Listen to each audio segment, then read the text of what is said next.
DMC Edge in the beginning of the clip. I'm going to have to scrub that. So I will see you guys. I'm seeing you guys 2 minutes in the future.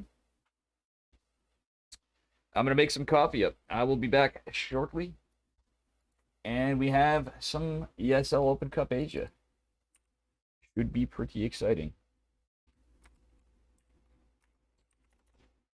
And yeah. Let us get going. I'm going to put on some StarCraft music for you. I can do that.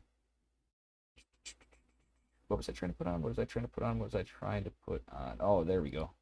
Bada bing. Here we go. I'm just going to put this on. I'll be back before then.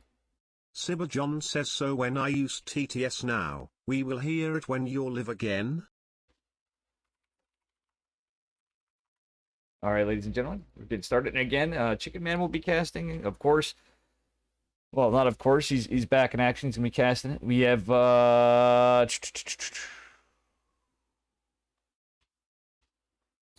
Good to see you, Sibba John.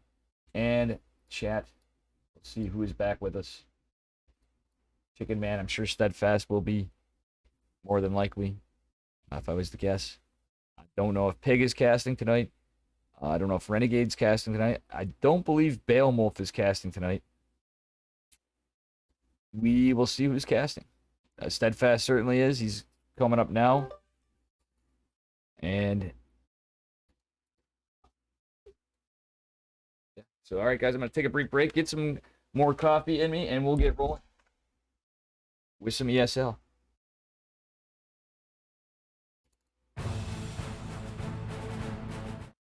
Oh, that's not the music I wanted.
Alright guys, I might as well come back up here for a minute. Let's take a look at the bracket and see what we got, what it's looking like. We still have some time for a last minute check-in. Let's take a look at the players who have signed up. Bad Boars, Beyond Classic Creator, Dance Part TV, Demi Love, Djorix, Dimitri Yarosh, Dot. Oh my gosh, Dot signed up. Is that Pig Dot? That's funny. Pig's wife signed up for it. Fork, Foxer, Gumiho, Haas, Hero, Hanmano, Iniho, Jiniho, Liaris Freeze, Max said, Marco, M. Canning signed up tonight. Morpheus, Nice, New Girl, Oreo, Chance, Simply Hunter, Slipjip did sign up, that's funny. Stephen Curry, Trigger, True, Vanchik, Warlord, and Zest. There are 34 people signed up, and you guys can still sign up now.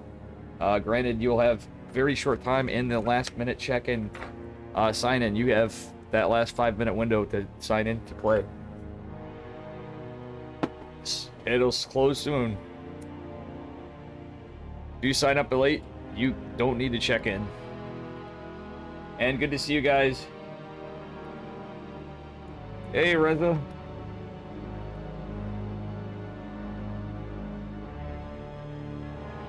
Do not underestimate the power of the Dark Shrine.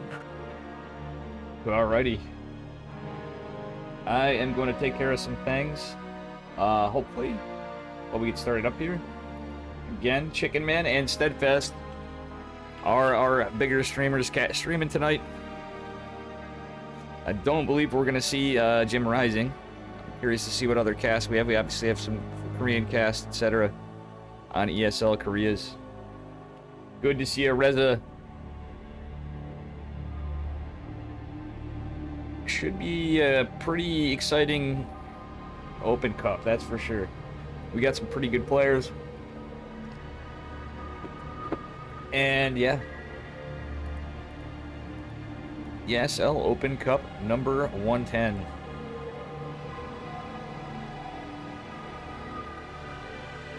Big battle cruiser operational.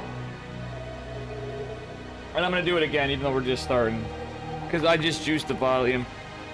He's got himself a good old yee-haw! Coming right on in!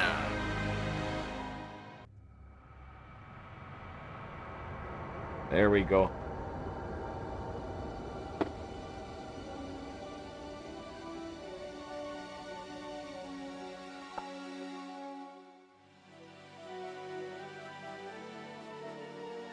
We got some time to go. Yeah.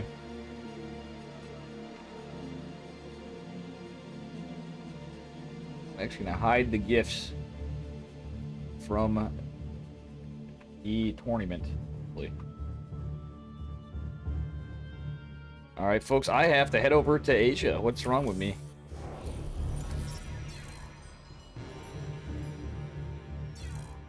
Fortunately, all the raiders have left the building because we had to put on the delay. It's okay.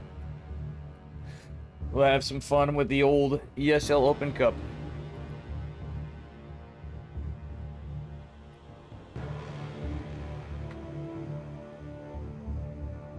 Bidi-bidi.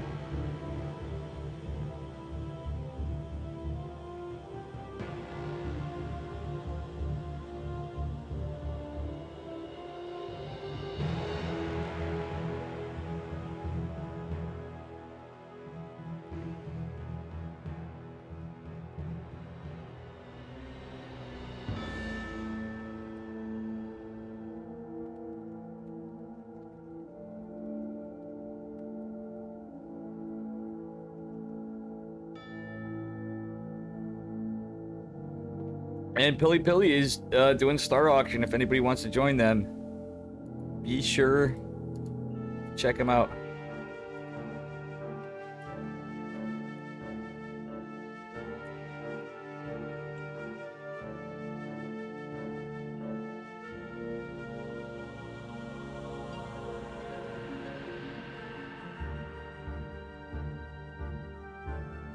We got a couple minutes to go.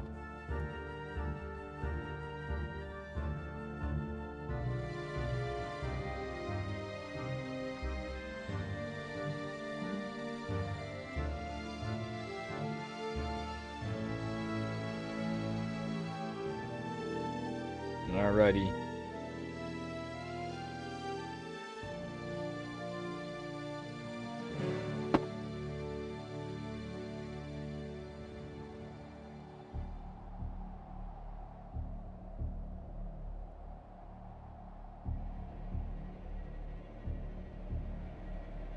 Here we go. We are getting started up here soon.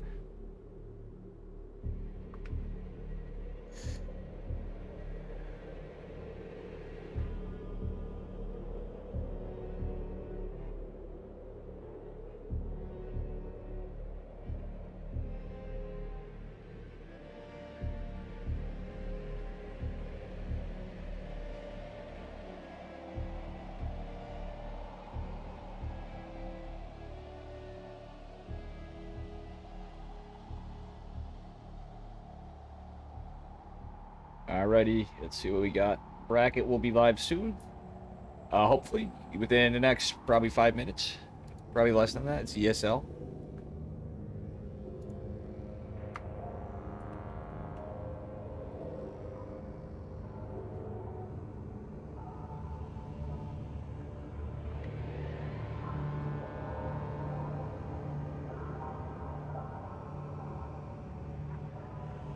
And the players are starting to populate the lobby in-game.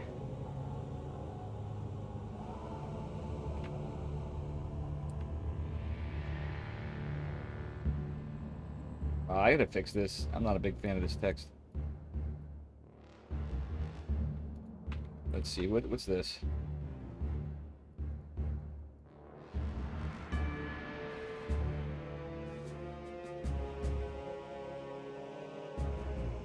Here we go, I'm gonna put this in that.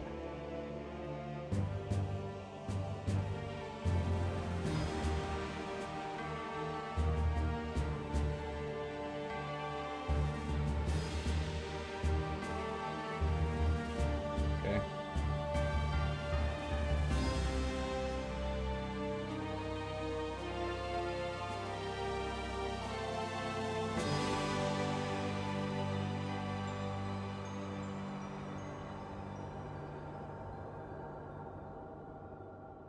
All right. Bracket should be going live now. We'll keep an eye on it. I'll let you know as soon as it's... Nope, it's not available yet.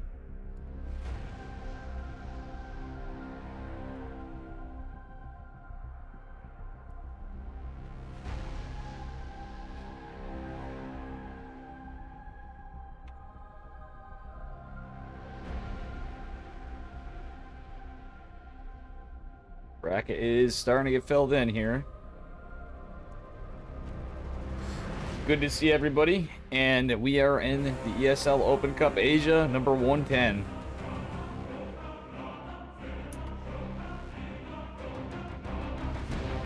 And the bracket is live.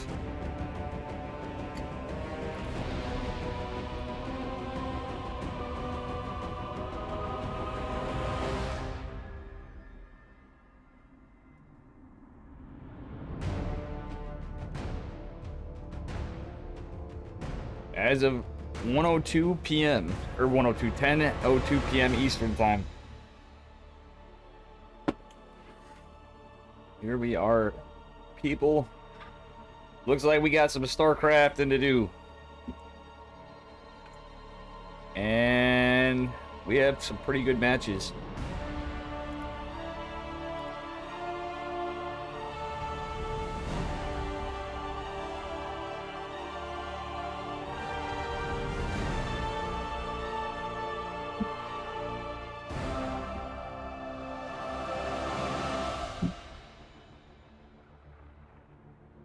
Let's see what match we get.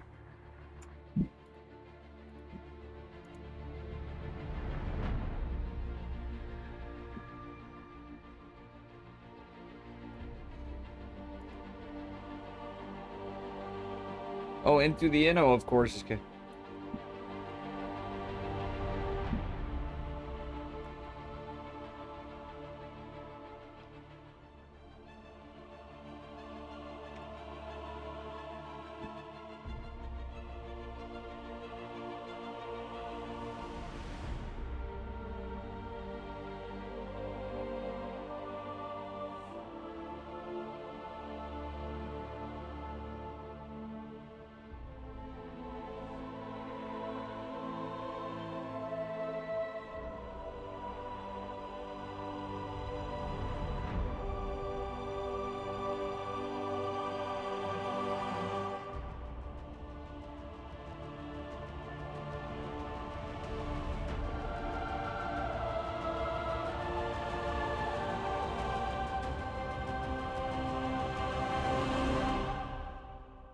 All right, we're gonna get vetoes going between players, and let's see what side we get on the bracket. On mono, I think I might want to get.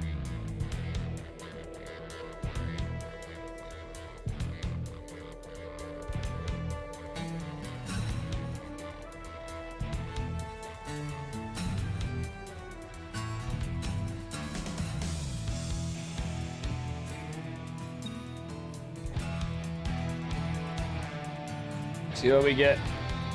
Bjorn and Zest have default wins. They get walkovers.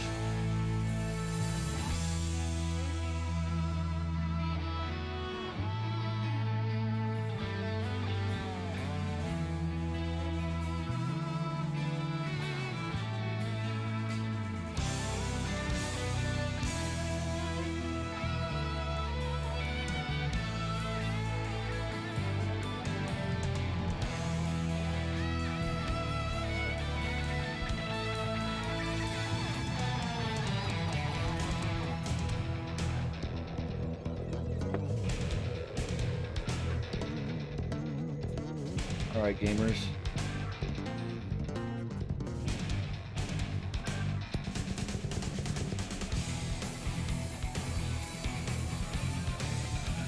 You get. There when the players are doing vetoes, I'm just trying to find a lobby link.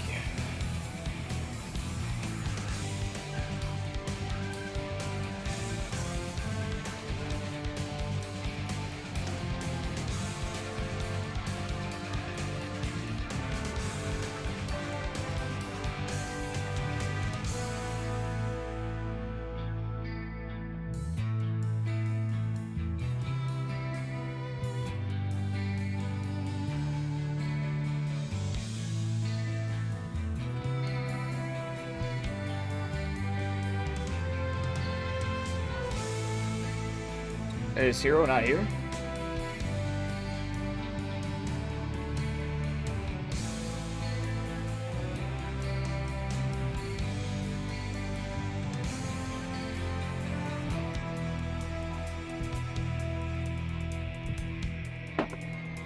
Okay, maybe we'll get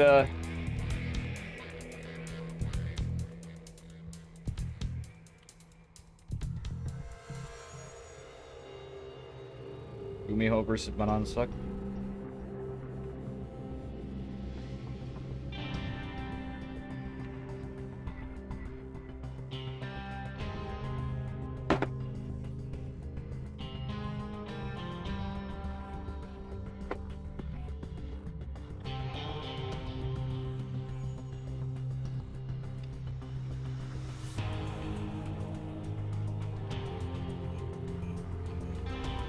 Trying to get a lobby link.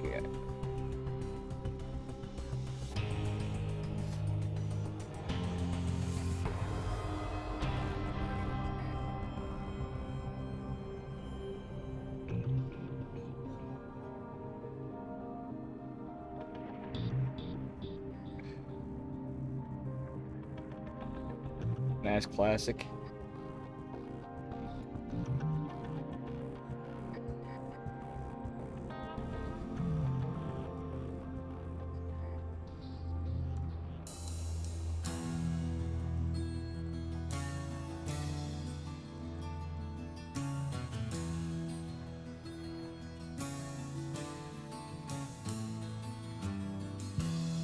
We're seeing still no match.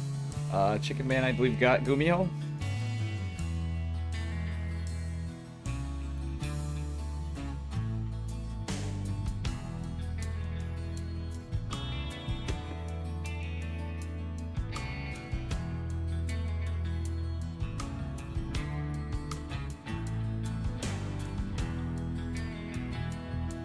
Players are trying to find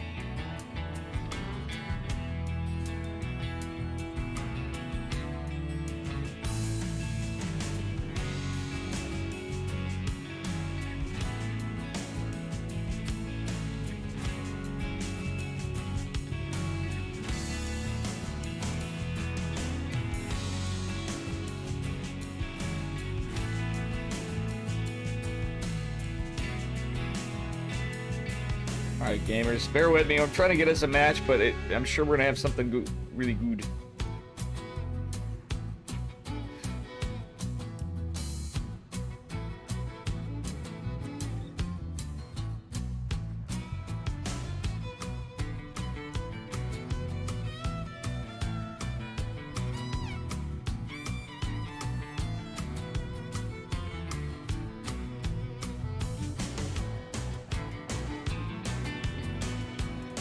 Okay, we're gonna get Hanmano.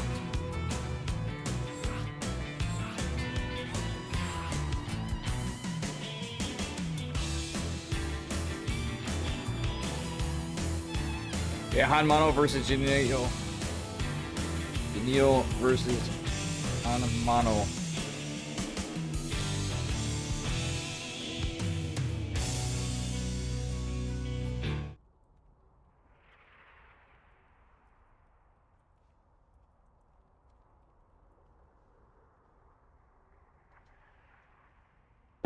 We are going to get Hanmano versus Janio as our first series in a best of 3.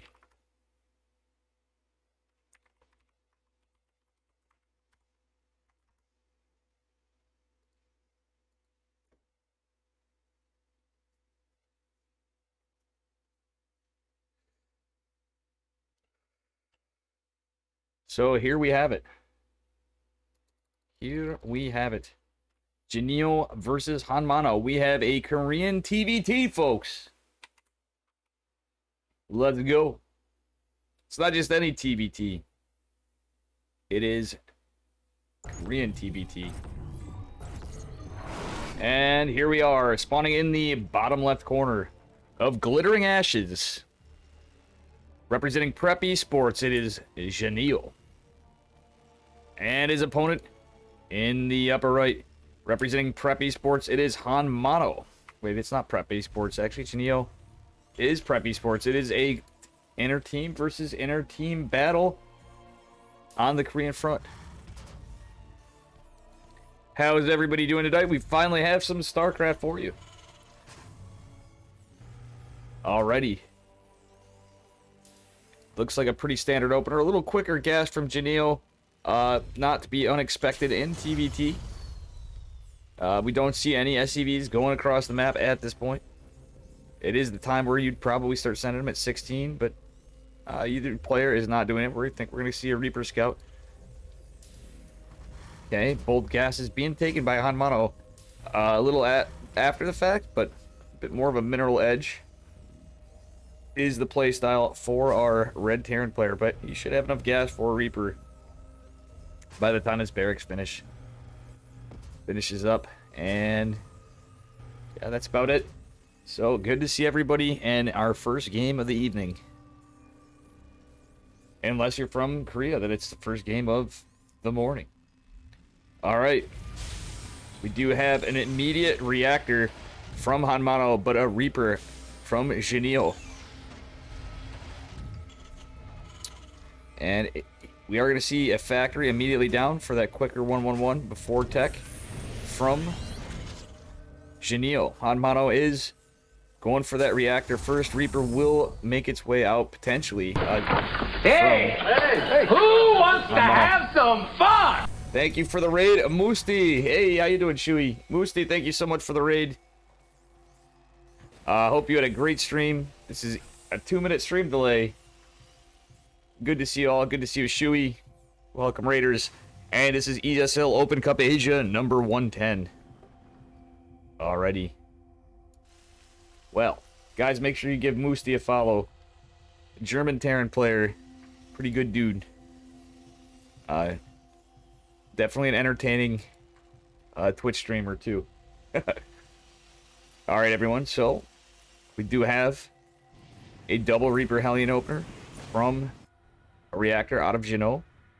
Out of Hanmano. Janio is going to have a later expansion. Just a little bit. It's nothing too much to write home about. Starport is going down first, however, out of our green Terran player. I do like the fact that we're at least using green, and it's not like orange and red. It's kind of infuriating. Okay, starport just now going down from Hanmano, who's going to again have the quicker economy, but potentially starport quicker could lead to some issues from Janio. If he gets a quick liberator, it might be a little uncontested because we don't see any. Well, no, we do see some Marines in production from Hanmano. Hanmano is going to be able to defend it. Oh, is he? Yes, he is. He needs to get up there in position, though. One of the Hellions is going to go down quickly. And Hanmano is going to clean this right up. Oh, my goodness. That was a beautiful defense mounted by Hanmano as he moves across the map in the counter-attack. Cloaked Banshee. Well, it's not cloaked. It's just a Banshee. Is going to be the weapon of choice from our Green Terran player.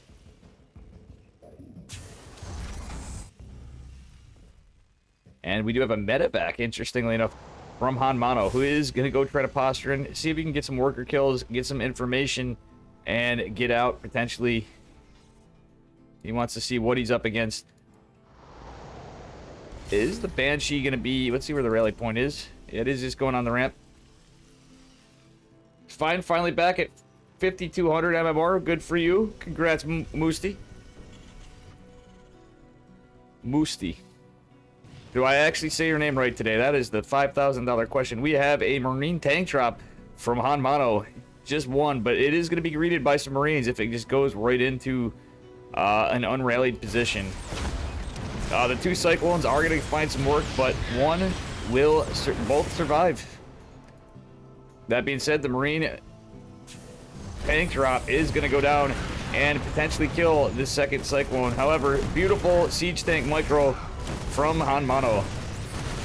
He is going to find some worker kills. However, he is going to take a lot of damage on his tank. It is not getting sieged up, and the Marines are starting to come in. Medevacs or not, that Cyclone is putting the work in on the couple Marines left from Hanmano. Raven is going to be paramount to this attack, and the Banshee behind means Hanmano is going to have to retreat with his one tank. His one tank evac. Third CC is going down for Hanmano. That being said, we had 4 workers. Only 4 were killed by Hanmano, but still, he's been trading all right. Realistically, just a slight edge for Genio in terms of units killed, but realistically, economically, I feel Hanmano is in a little bit better position. He's got that slight worker edge and is saturating both of his gases and his natural, so he's got that bank with the 3rd CC coming, quite ready to take that expansion as soon as he can. I love the Ravens. He does have double Raven. The Cloaked Banshee means you're delayed on Ravens, and speaking of which, it's not cloaked. Bad job, Dave. Alright. Cyclone is going to find some damage to the Banshee, but it is going to narrowly escape death for the moment. Let's see here. We do have a good amount of siege tanks starting to come out for Genio. Yes. Moosty. Hell yeah, brother. And congrats on the 5,200 MMR again. I'm playing like dog water no matter what, so I might as well just switch to Terran myself. Is how I'm starting to feel. And have a little bit of fun.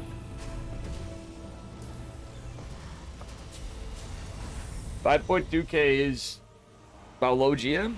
Is it in EU too, though? You have to do a bit. But he's in an NA that would definitely be in the low GM area. Okay, we do have a pretty good force mounted on the offensive side from Genio, but he is going to be intercepted. Unfortunately, he doesn't have a third... Well, he actually is just getting his 3rd CC down, so both player is kind of not going to be able to start mining right away. And Genio might have a moment too because he's the attacker. But I think this is going to be enough for a pretty good defense from Hanmano. Alrighty. We do have a little bit of a back and forth indecision and push-outs. I think we might end up in a weird base trade if it's just not paid attention to. Oh, actually, this is beautiful. He's going to get a free tank Hanmano pouncing on Jineo's siege tank, going in the center. And with that said, we have some Ravens going down. Jineo actually takes a pretty good fight for it there, but from behind, Hanmano surrounds all of the siege tanks. He is going to be able to pounce right on top of this interference matrix, is still down, and this could just be GG. No, I can't. I'm just teasing. I had to get chat going for a second. This game ain't over, but there were certainly some good trades. In terms of workers, 35 killed is huge for Jineo, but he lost his entire army, so he's basically rebuilding back home. He does have a sensor tower. He does have some missile turrets. But what he doesn't have is a tank count. He's got a couple Vikings, one tank. He's going to have another tank incoming here. Push out his... Some of this is scouted, so he knows or has a good idea of where Hanmano's army is. At least theoretically. Okay, he does have the high ground. However, that missile turret has seen better days. It is going down.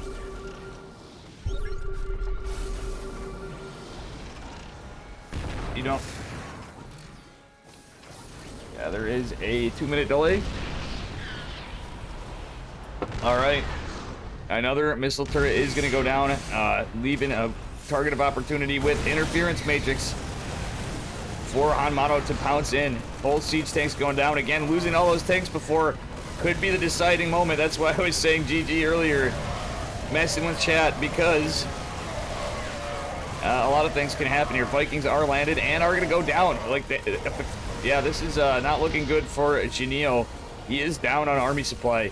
He's ahead on workers, but that's not going to help him when he just doesn't have the army to fight what's at his doorstep. A Liberator has joined the fight for Hanmano and is going to be able to jump on top of this tank, potentially getting at least one shot, which could mean the end of it. GG is called. Game number 1 goes to Hanmano. Hey, Miss Caviera is still awake. And Musti, thank you again. Shui, good to see you. Magic Turtle, thank you for being the amazing mod that you are.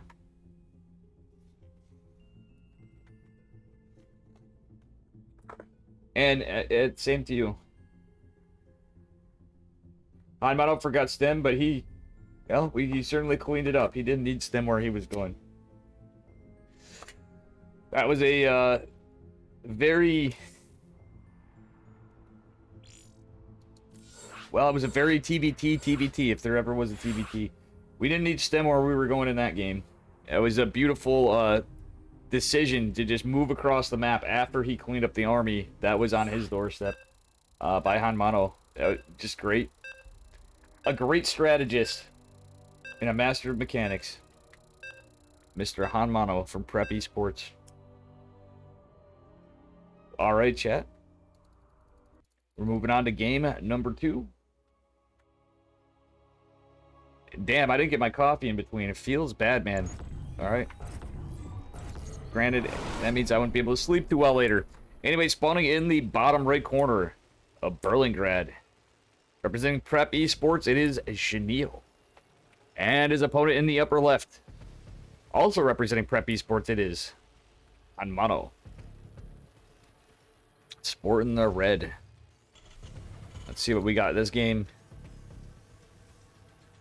And good to see you, Sam Sim.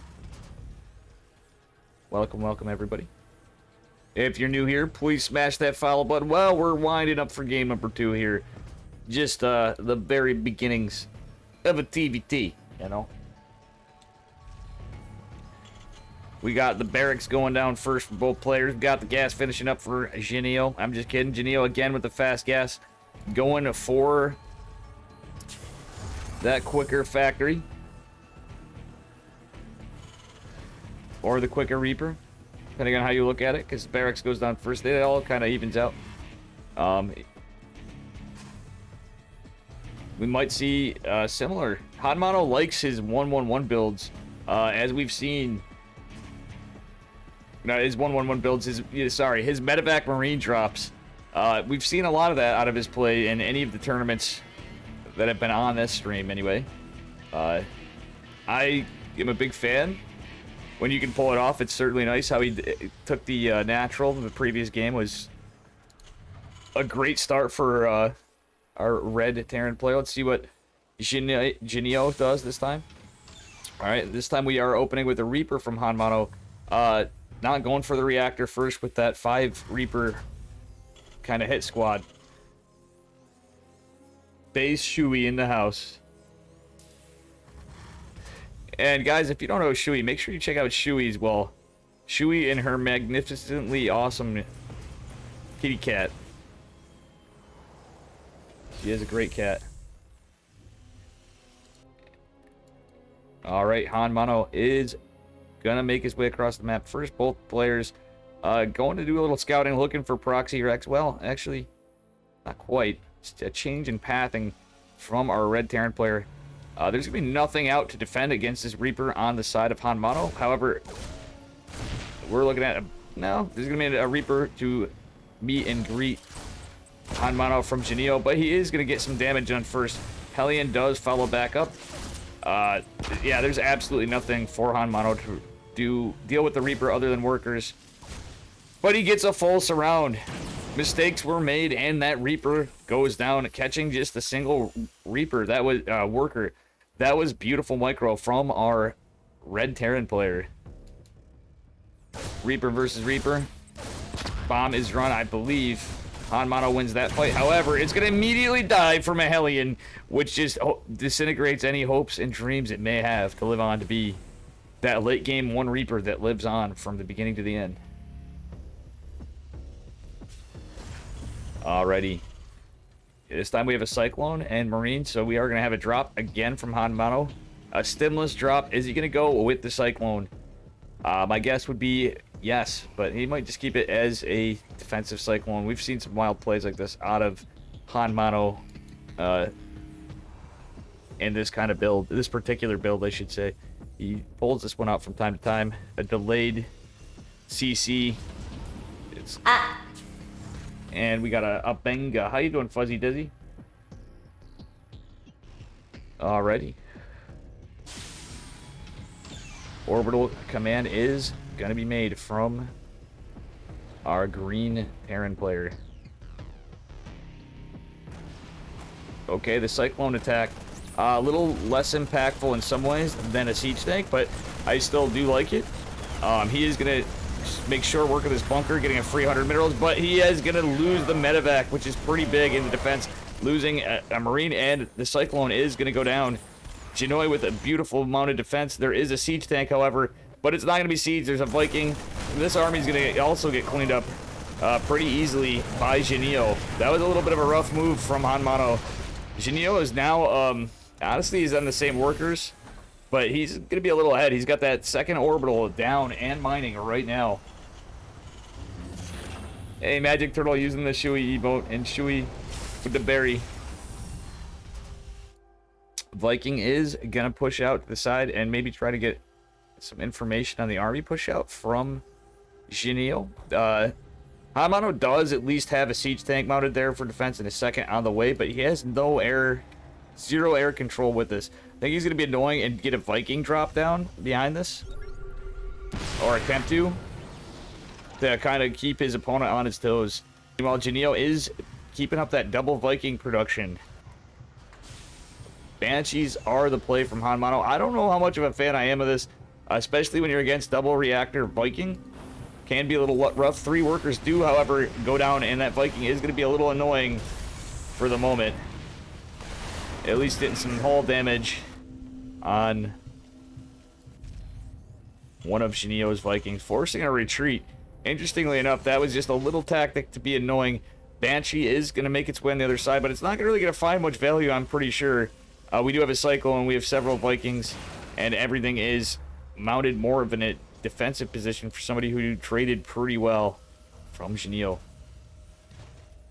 Okay, we do have the switcherino. Stim is going down this game for our Red Terran player. And in the meantime, Stim is not going down for our tank and Viking heavy green Terran.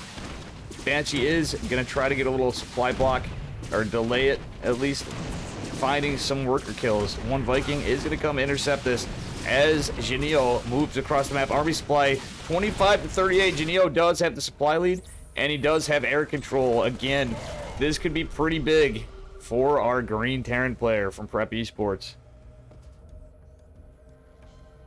Janio's gonna even up. Well, Janio actually, yeah, he's playing like a madman this game. I agree, Shuey. Okie dokie. We have some siege tanks mounted on the low ground of the main base in triangle third from Janio. Hanmano does have a good defensive position. However, he is going to lose one of his siege tanks. We may see some landed Vikings in a second. No, we're not. Oh, these Vikings might get a free couple Vikings of their own. They are not. Oh boy, that's a little rough. Vikings land. It's a lot of Marines. However, STEM is not done for Hanmano. It is denied, in fact. Medevac should immediately go down. I believe Janio could potentially just take this game. It doesn't look like Hanmano has much to defend. Well, he does, but the air control is really massive for Janio, who just has this nice Viking count. Already controlling the skies in the front. Keeping eyes on the army, giving those scanless sieges. However, he is gonna have Janio is gonna have to reposition some tanks. Landing one Viking to try to take this down, and moving in with the landed Vikings is huge. We just don't have any air control. GG is called. Janio takes game number 1, or game number 2. Game number 1, Jesus. Well, we got ourselves a little game number 3 coming up.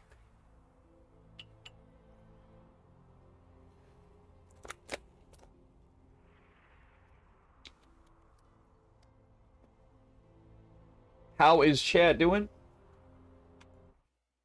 And again, we got Chicken Man and Steadfast on other streams. We do have Into the as well, I believe. And who else? I'm going to see if I got the lobby. I got to remember to be on top of these lobbies because these guys will make them quick.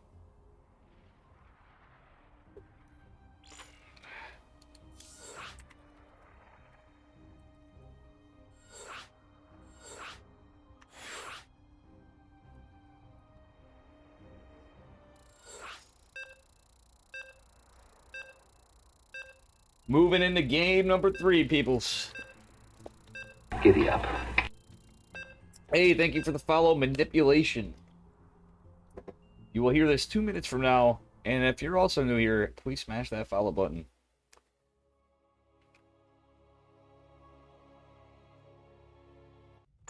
Alrighty. And here we are. This is game point. Spawning in the upper left corner of Curious Minds. It is our green Terran player, Janio. And his opponent in the lower right, also from Prep, it's Hanmano. Very cool games we got going on here. Winner moves on and takes more money. Hanmano going for some proxy racks, it would appear. We got a little bit of cheekiness going on. And it looks like it is going to be... Yeah, it's going to be just out of range of, potentially, of the Zelnaga Watchtower. Hey, how you doing, Sambo Sidekick? Alrighty, so gas is going to be taken way sooner. Again, it's just characteristic of Janio's playstyle, as we've seen in previous games. This is going to be 2 racks Reaper from Hanmano. Changing it up for game number 3. Will the cheese prevail?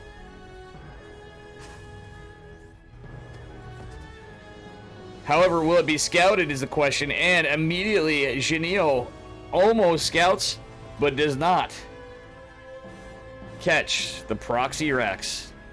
He is going to have to fear the Reaper, man. However, he is immediately going with the Reaper himself and in a defensive position, just rallied down below the Reaper cliff. There is going to be a 1-1-1 coming out of Janio.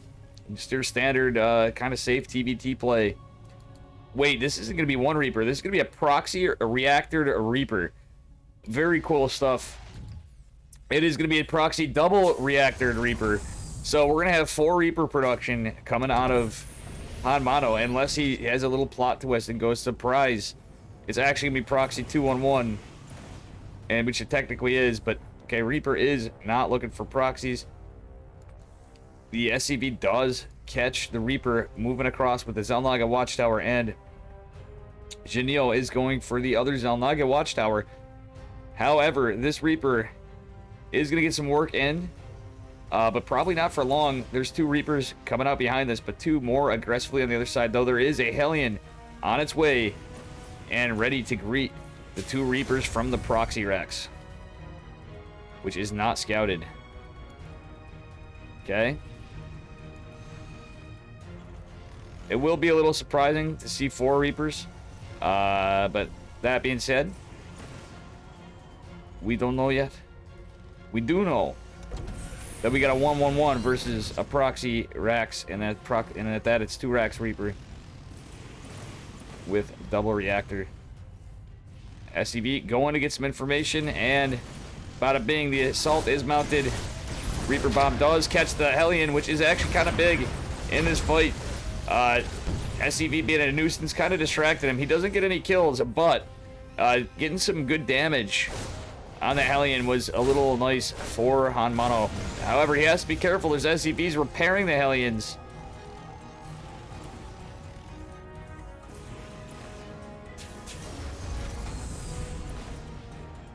Oh, that's rough, Samuel. You dipped on the Pete. You didn't want to play Pete. Samuel wasn't feeling some Pete mode today. Alright, anyway, about the game. As we're here to watch, these Reapers are going to get cleaned up pretty nicely from Janio. Hanmano is not traded well, and Janio is going to move on into the series. Very well played by both players. And excellent reaction from Janio. Just playing safe. It just kind of worked out to be a little bit of almost a build order counter. Once that first Hellion was out. Man, oh man. That was a short but sweet one. And good to see a Fuzzy Desi out. Alrighty.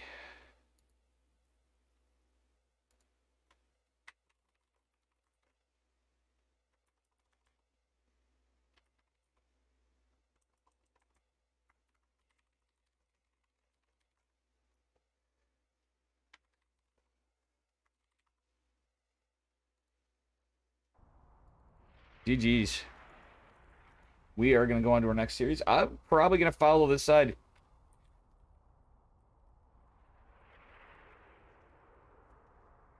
I'm going to follow this side and see who Janio is up against. Let's take a look in the bracket. Janio is going to be versus Bia. Give it a couple minutes to catch up. My man, Beyond.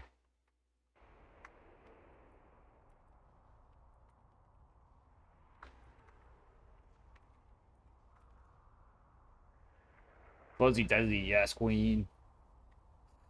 Alright, we are going to get Janio versus Beyond. This should be a spicy series, to say the least. Very well played by Hanmano, too. Guys, I'll be right back.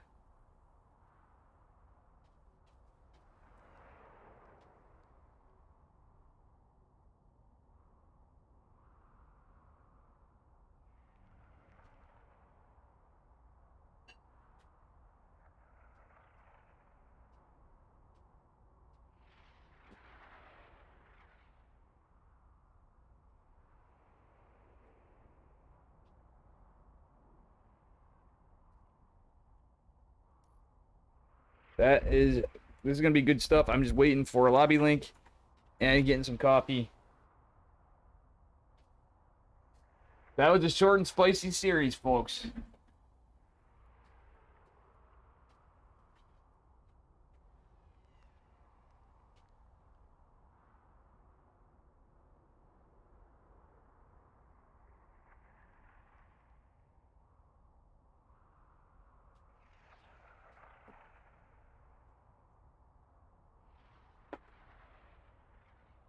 Here we go. We got Bion versus Janoi. Genio.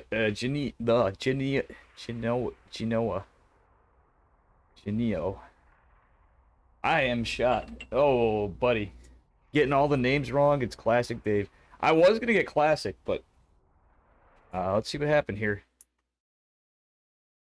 Classic versus Gumiho is going on. Winner of M. Canning and Jorix versus Hero. Haas versus Beal. Oreo versus Strayer. Creato versus winner of Foxer and Stephen Curry. Maxed versus winner of Trigger and True. Bad Boars and Fork fights Zest, winner of that. Got a lot of great games tonight.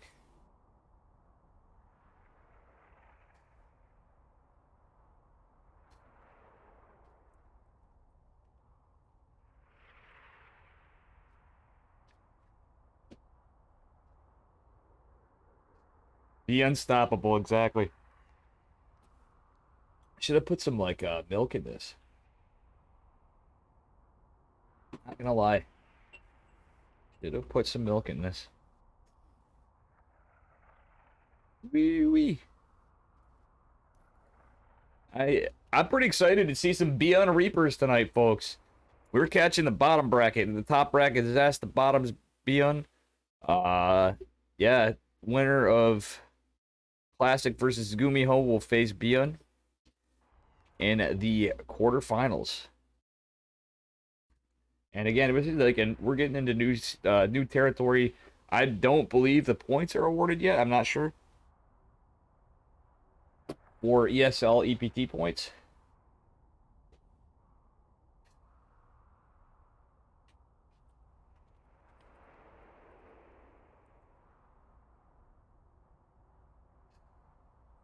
You know, guys, I forgot. I think next week, if we have Kirktown,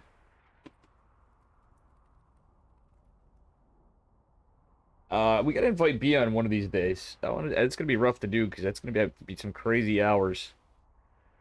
It's gonna be like super late degen schedule. I happen to have a day off Kirktown with Beyond, and I'll have to be in another room.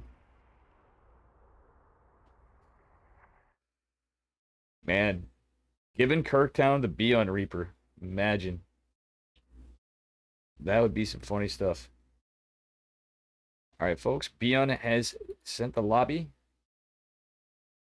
Well, thanks, Moosty. Always a pleasure, my man. You're a good guy. And again, if you haven't seen him, make sure you check out Moosty, who is back in the 5.2K range. German EU ladder grinder and Terran.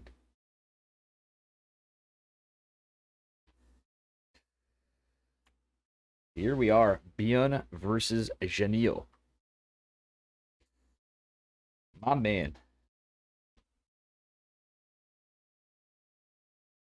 Moosty, we should hang out sometime too. I know you don't drink usually, but we'll do a non-drinking hanging out. Maybe we'll get a coffee or something. You know? Or an energy drink. We'll have a coffee. And discuss StarCraft. Alrighty. Here we go. And on to game number 1. Spawning in the bottom right corner, representing Shopify Rebellion, it is the man, the myth, the Beyond. And his opponent in the lower left, representing Prep Esports, it is Janio, our green Terran. Well, let's see if we get a bit of a game out of this. It's possible to see some upsets. Janio is kind of a spicy player, but he also plays on the side of safety a bit. Beyond, I'll be surprised if we see the series go through without his barracks being on the other side of the map. Genio might actually play his opponent by doing the same thing. It looks like he may be just going to do that. He's going to build his barracks in his natural, trying to out Beyond. That's not an advisable situation against the guy. Take him down to Kirktown. That the Reaper was nerfed for. I believe Genio may just be fighting fire. Or he's playing with fire, rather.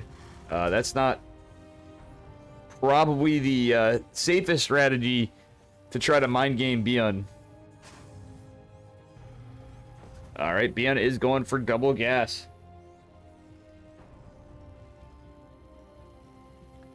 This is certainly going to be a spicy TBT for us, folks.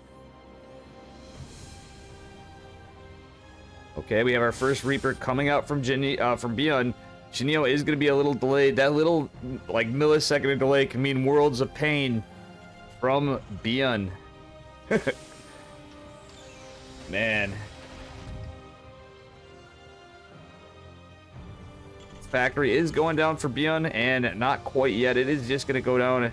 Well, it's not going to go down. Wait, what? Genio is proxying his factory and his natural as well. Not really proxying it, but just taking the natural build. Beyond being annoying with his SEV, forcing a temporary supply depot from going down. Genio playing his kind of reactor factory openers. I have a feeling he's just going to swap this pretty immediately. Beyond is playing on the side of safety himself. Not immediately moving across the map just yet. He is going... Wait, interestingly enough, he gets the bunker. Beyond is expecting proxy racks, but his opponent simply has just placed his production on his low ground of his natural. That is actually pretty funny. He actually forced a overreaction out of Beyond, which is pretty goddamn cool. Let's go, Genio. That's the mind games have begun. We do have this starport going to complete the wall for Genio. Yeah, that's funny. Reaper is going to make it in for Beyond. There's nothing there on the side of defense. Supply depots are blocking this. Oh, look at the timing. The walls are open, and does Genio actually react fast enough? He does. Reaper is potentially just going to go down. Beyond loses his first Reaper. Very good defense against the Beyond Reaper from our Green Terran player. Okay. It is not going to be a reactor tech switch. We do have a siege tank immediately being produced from our Green Terran player. Meanwhile, Beyond going for Banshees and Cloak. We have no tech on our starport. This is going to be a medevac, so we have a drop. This could be just a build order counter. No orbital command center in the natural just yet. He's just now starting it. The clock is a ticking for this Cloak Banshee. Beyond still on the side of safety, just now building his second command center on the high ground. But this could be potentially a lot of damage done by Genio's Reaper, and well, he's got a Reaper siege tank marine drop. He's playing like his opponent Hanmano a little bit this game, but with a air more of macro, I guess. I don't know. He's just oh man, this drop is scouted. Siege tank is gonna take damage. This siege tank's going down. That is not what Genio needed. Medevac does survive. However, that was the meat and potatoes of that push, was that siege tank. We are gonna see Genio reposture and try to get in some kind of position where he can mount an offense, but no, he's gonna have to go back. Behind this, we have no tech lab. Cloak Banshee is gonna start finding workers, and Genio knows when to GG. That was game number 1. He knew when to fold them. Very well played by Beyond. Still, that was interesting to see Genio actually mind game Beyond. Should have to be quick to click these links for these amazing players. And good to see everybody. Here we are, moving on to game number 2. And thank you all for being here tonight. Or this morning, or whatever it is in your time zone. We got some humdingers on this side of the bracket. Alright, folks. Without further ado, moving on to game number 2. Spawning in the bottom left corner of Glittering Ashes, representing a Shopify Rebellion, it is Beyond. And his opponent in the upper right, he played some mind games the last game. It is Genio from Prep Esports. Daddy Claus says, hey, I'm back from dinner. I ate some dinner, and beyond, this looks like it'll be fun. Well, this is already coming off to a pretty spicy start. We had a very short game number 1. Let's see what game number 2 is. But very cool play from Genio. Nonetheless, I think he actually got in Beyond's head a little bit and killed the Beyond Reaper. Alrighty, folks. We will see what we got here. Faster second gas from Genio, just marginally. And a little quicker saturation at that. Beyond playing more, I guess I'd say a little on the air of macro. Again, this game. Genio going more for that greedy gas kind of either safety or aggression, depending on how you look at it. Beyond, again, with a... Like I said, if this series went through with Beyond actually building his first barracks on his side of the map, we may see that rare case in a TBT. Genio is from Prep Esports. Very good Terran player.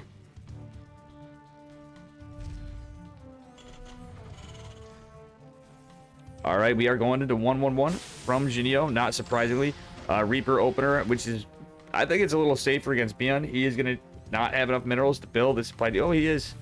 However, the wall was not raised. He might want to just close that.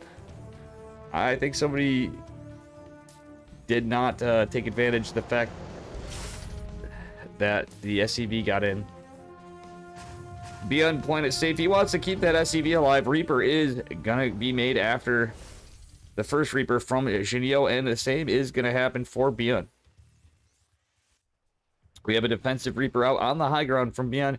His opponent just going to kind of going in the standard pathing, so it will be greeted by Beyond first. So Beyond has the advantage, does not eat the grenade, and will chase that Reaper away. We do have the Scouter supply depot from Beyond. That is beautiful. I love it. Definitely a strategist as well as a mechanical monster. Beyond is just so incredibly good. The little details like that can mean the difference to just winning the game outright sometimes. Alrighty, guys. Let's see. Ladies and gentlemen, we have a little bit of aggression attempted from Genio, but we're on equal footing. Beyond going for a Cyclone follow-up to this. On the other hand, a Tech Lab is going down for Genio, who has his starport on the way. Beyond is, it's followed similar suit, but we just didn't have any power units from our green Terran player. He's trying to just use what he's got to keep eyes on this. Hellion is his method, but, well, Beyond is going to have the Cyclone out and have the power unit available to get some damage done. However, we do have a little bit of a delay on the CC. Hellions are going to clean up some of the Reapers, and do they get the SCV? Oh, more of a delay on the command center for Beyond and the natural gas. 3 workers have gone down for our blue Terran player. Alright, I do like this. We got a double Cyclone Raven build from Genio, but Beyond is going to push out with his Cyclones. Well, a Cyclone and a Hellion. That's actually a funny little push. But there's nothing really to greet it. Well, let me backtrack and just say 2 Marines and a Cyclone are certainly something to greet this with. Especially when one of the units is damaged. Beyond's Cyclone is going to live, but it almost damages and kills the Cyclone of Genio. Second Cyclone is going to join the army, and we do have a Raven on the way for Beyond, but nothing for our green Terran player, who does have a second Cyclone as well. Oh no, but he's getting out of position. He is going to lose his Cyclone, and the trades have begun. Or have the trades begun?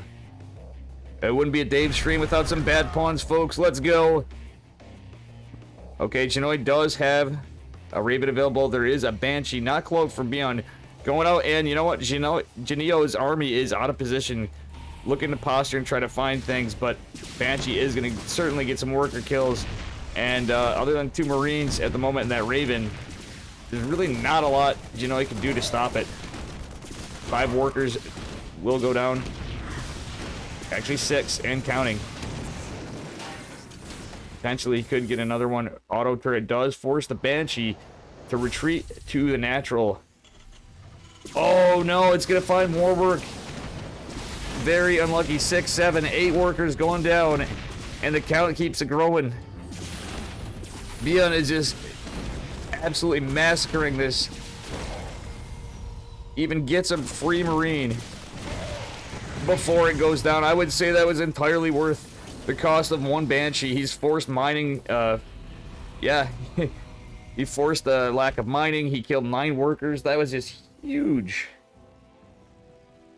Poor Bion. That being said, we have a third base from Bion as he postures in an aggressive stance. Moving out with 3 siege tanks, a Cyclone, and 2 Ravens with a Marine follow-up. Stem is on the way for both. Yeah, this army is looking a little stronger for Bion. If Shinio catches this and reacts correctly, he actually has a good chance to take high ground advantage. However, he's totally on the other side of the map.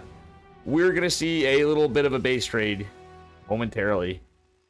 That I'm pretty certain of. Oh no, this tank is the last unit of events. It's alone. Certainly going to get cleaned up here. And a third base just going down for Genio on location while a push is going on. This is very rough. Cyclones and Marines doing some work, but there's a triple siege tank line behind this. Or Bion. Genio is fighting against a base loss. He does cancel his third. And he is going to lose his natural. Oh, man. He's not necessarily completely out of this, but it's looking pretty bad. Bion's 2 Ravens are doing the work on the few Vikings that are there. Genio's really just trying to push in, getting some work done with his Vikings, with his auto turrets. He is getting a full surround from SCVs, but his army does not go down. GG is called. Bion moves on. Hey, how you doing? How's it going? Do we have a tournament today? We do have a tournament.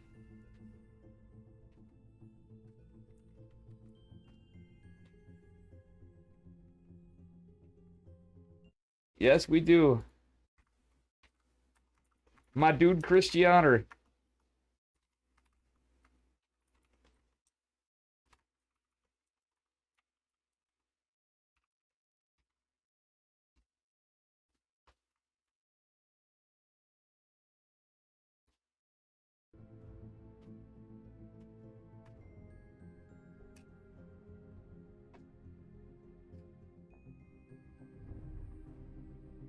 Good to see you, my man. The man who never sleeps. You, one of the men who never sleeps. You and Chris, Gerald and Trigger. With your Korean friends that rarely sleep. Bion and Zest and all these guys. Yeah, that Banshee certainly did the work.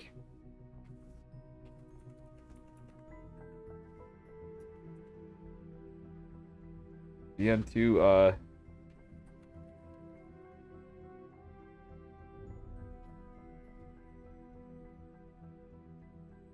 good to see everybody here. Thank you for showing up tonight. I really do appreciate it. We're going to wait. I'm going to try to capture Bion's side.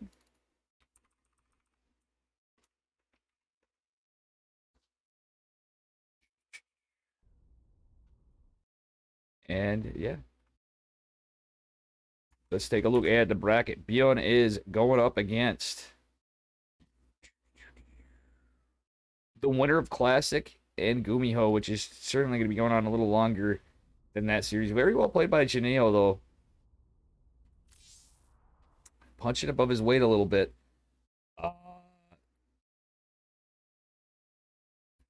Still, we got good games no matter what we say here. Janeo, I'm not sure where he's from.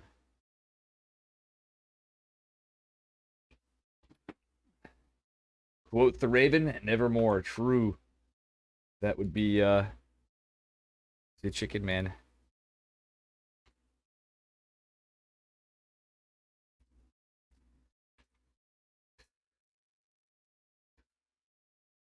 The Chicken Man.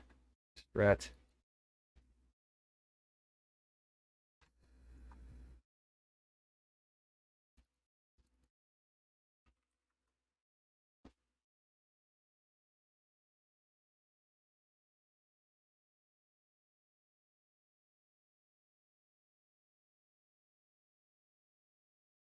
Let's see what we got. Any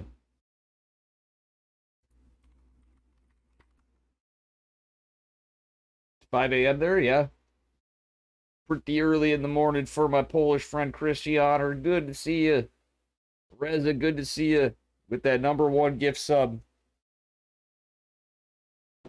Man, Reza stealing it back from Dan Macco.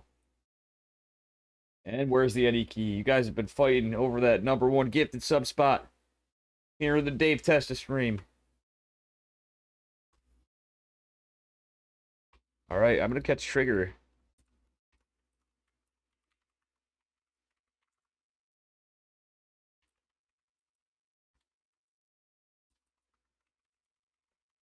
Guys, we're gonna catch Trigger versus. I'm just hopping around to whatever. Trigger versus Maxed.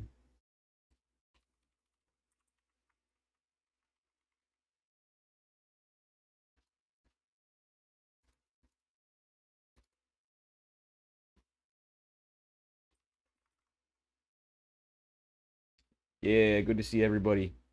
Christianer, it's always an honor to have you in my Twitch chat.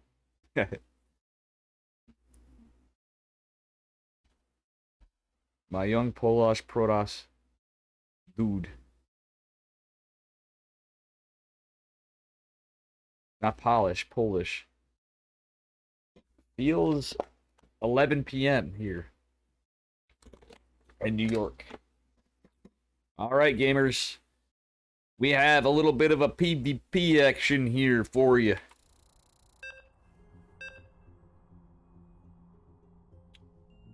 A little PvP, a little Protoss versus Protoss.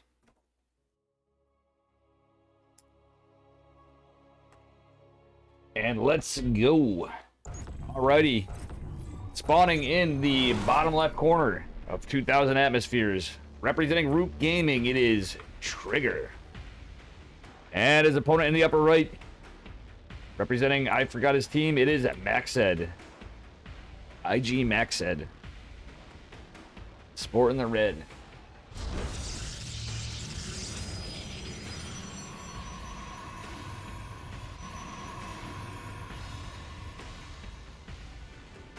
All right, Trigger opening with that low ground pylon he ever so loves to do.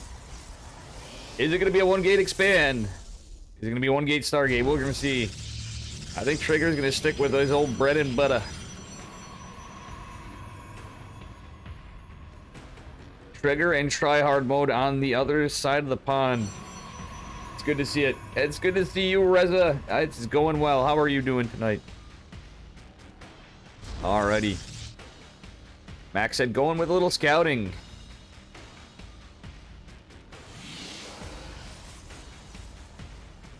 And he is going to see that Trigger is going for that 1-gate expand, potentially.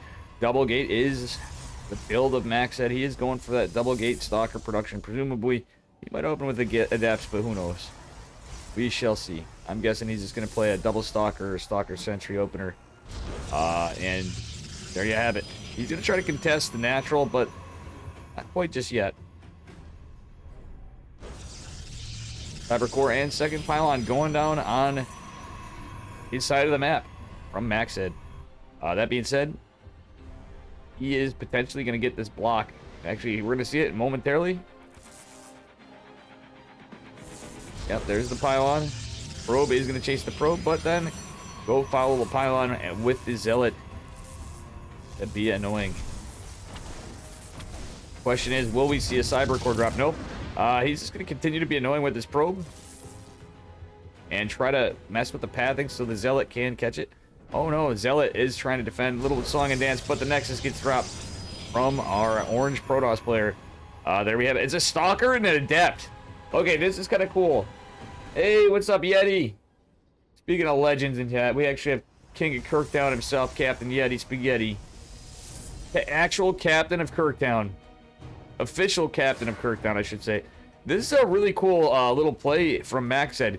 He potentially, more than killing workers, I think his play here is to get some scouting information against this very wide open, gaping wall.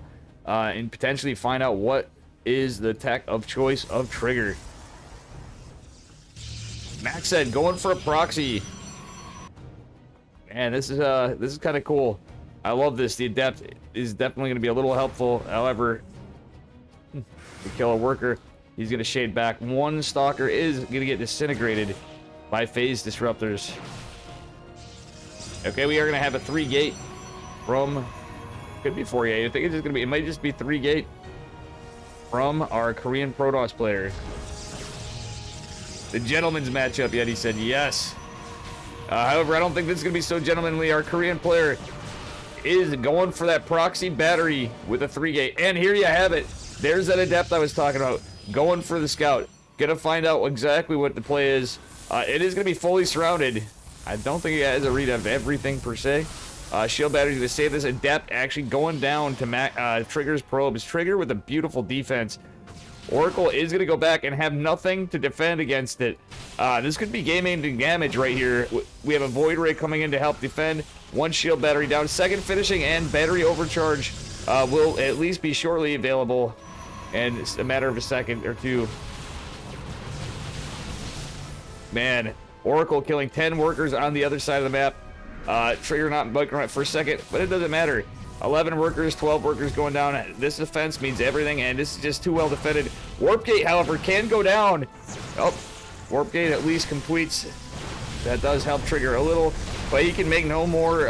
He can no longer make Stalkers. We do have photon cannons and batteries. This is Trigger's usual play on these kind of scenarios. Got a max pack Sash. If you, yeah, you usually don't see him build photon cannons like this, but I guess all things considered, it's not a horrible idea. That's a lot of Stalkers, however, and 2 Adepts are certainly going to be a nuisance. Forcing our Orange Protoss player, our American player, to have to split apart a little bit.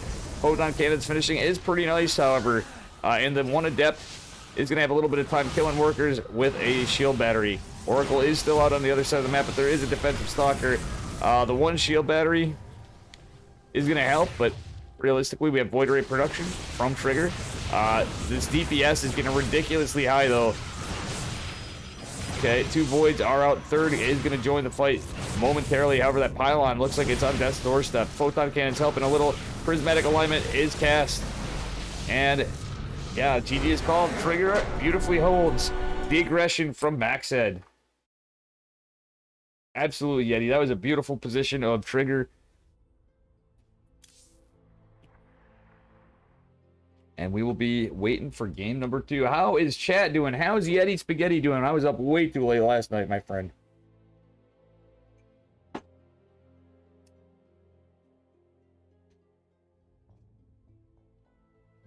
Yes. Miss Caviera, it's good to see you too. I hope you at least got some sleep. The lovely Miss Caviera. Always a pleasure to be in chat. You guys better check her out too. Miss Caviera does stream, and she does a lot for the community. Great gal. Always supporting supporters of StarCraft. You know what I'm saying? We all one big happy family here. Hoo-wee. I grabbed the water while I was at it. While I was recharging the coffee. Oh, man. Little too late of offline Kirktown last night for old Dave. And let's see how everybody's doing again. Chicken Man is also casting. He is catching Gumiho versus Beyond.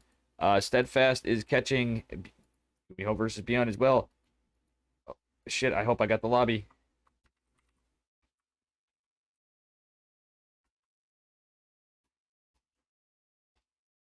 North America Crisis. Another caster with me.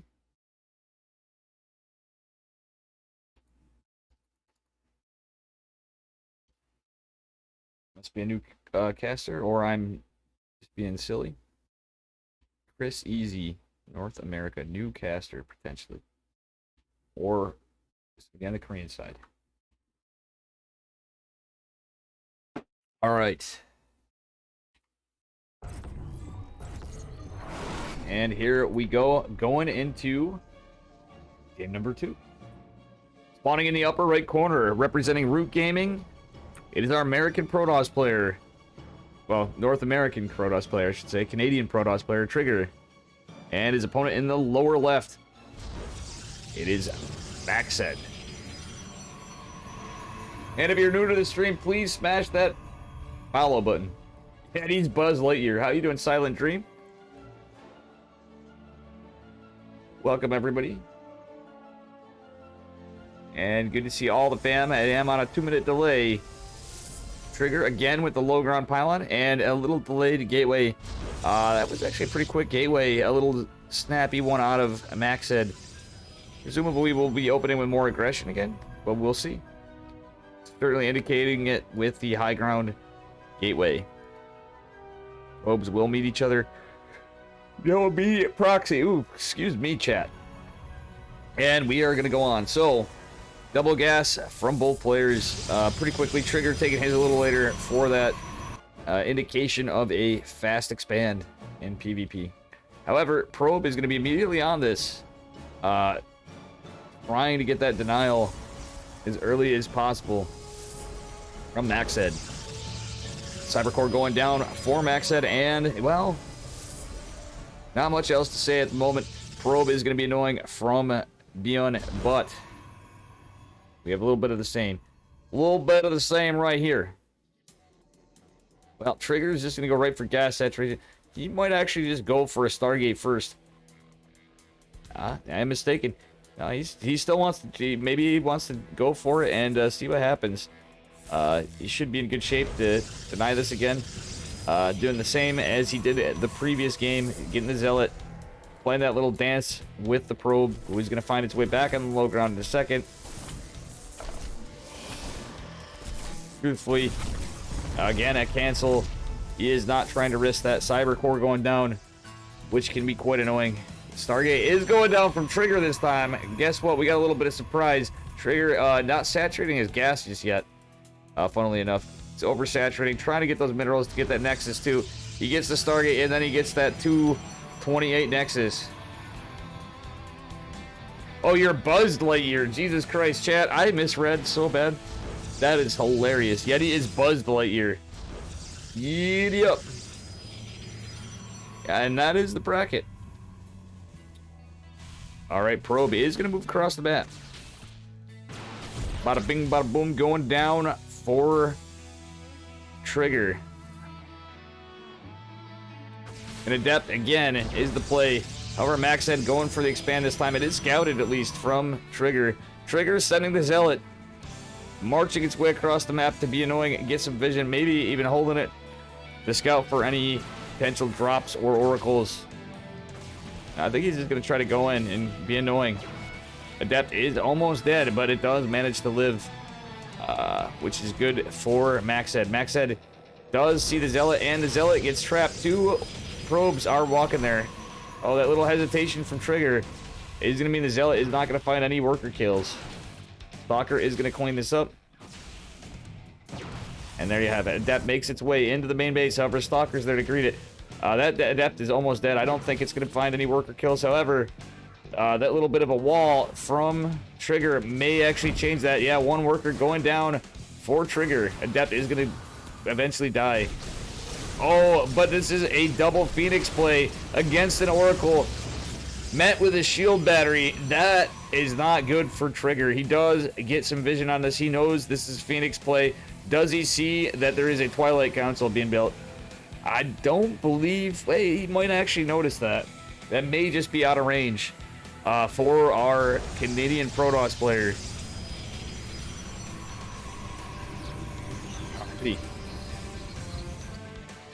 We do have Blink from Trigger. Trigger has transitioned into a Blink Stalker play.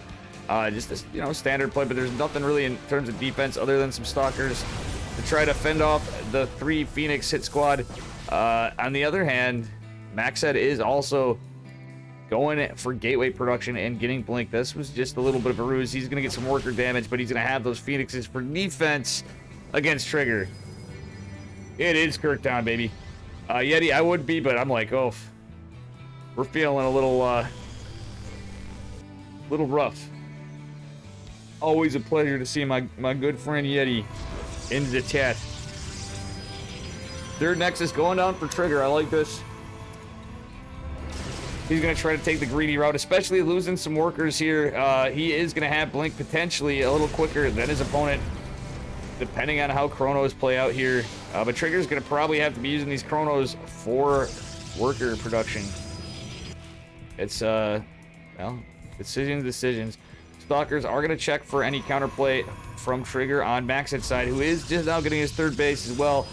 We do see a couple Stalkers move across the map. Blink completing for Trigger a little faster than his opponent. However, the Phoenixes are going to continue to find more worker damage. In total, there's been 11 workers going down for Trigger. Trigger is going to move and posture across the map, going for his Robo now, transitioning. He does have a Forge, but he's been losing workers left and right.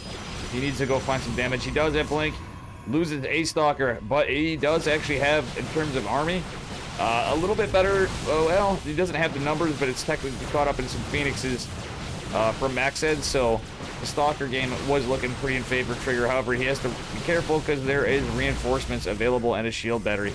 Trigger is going to lose some more Stalkers as he runs away.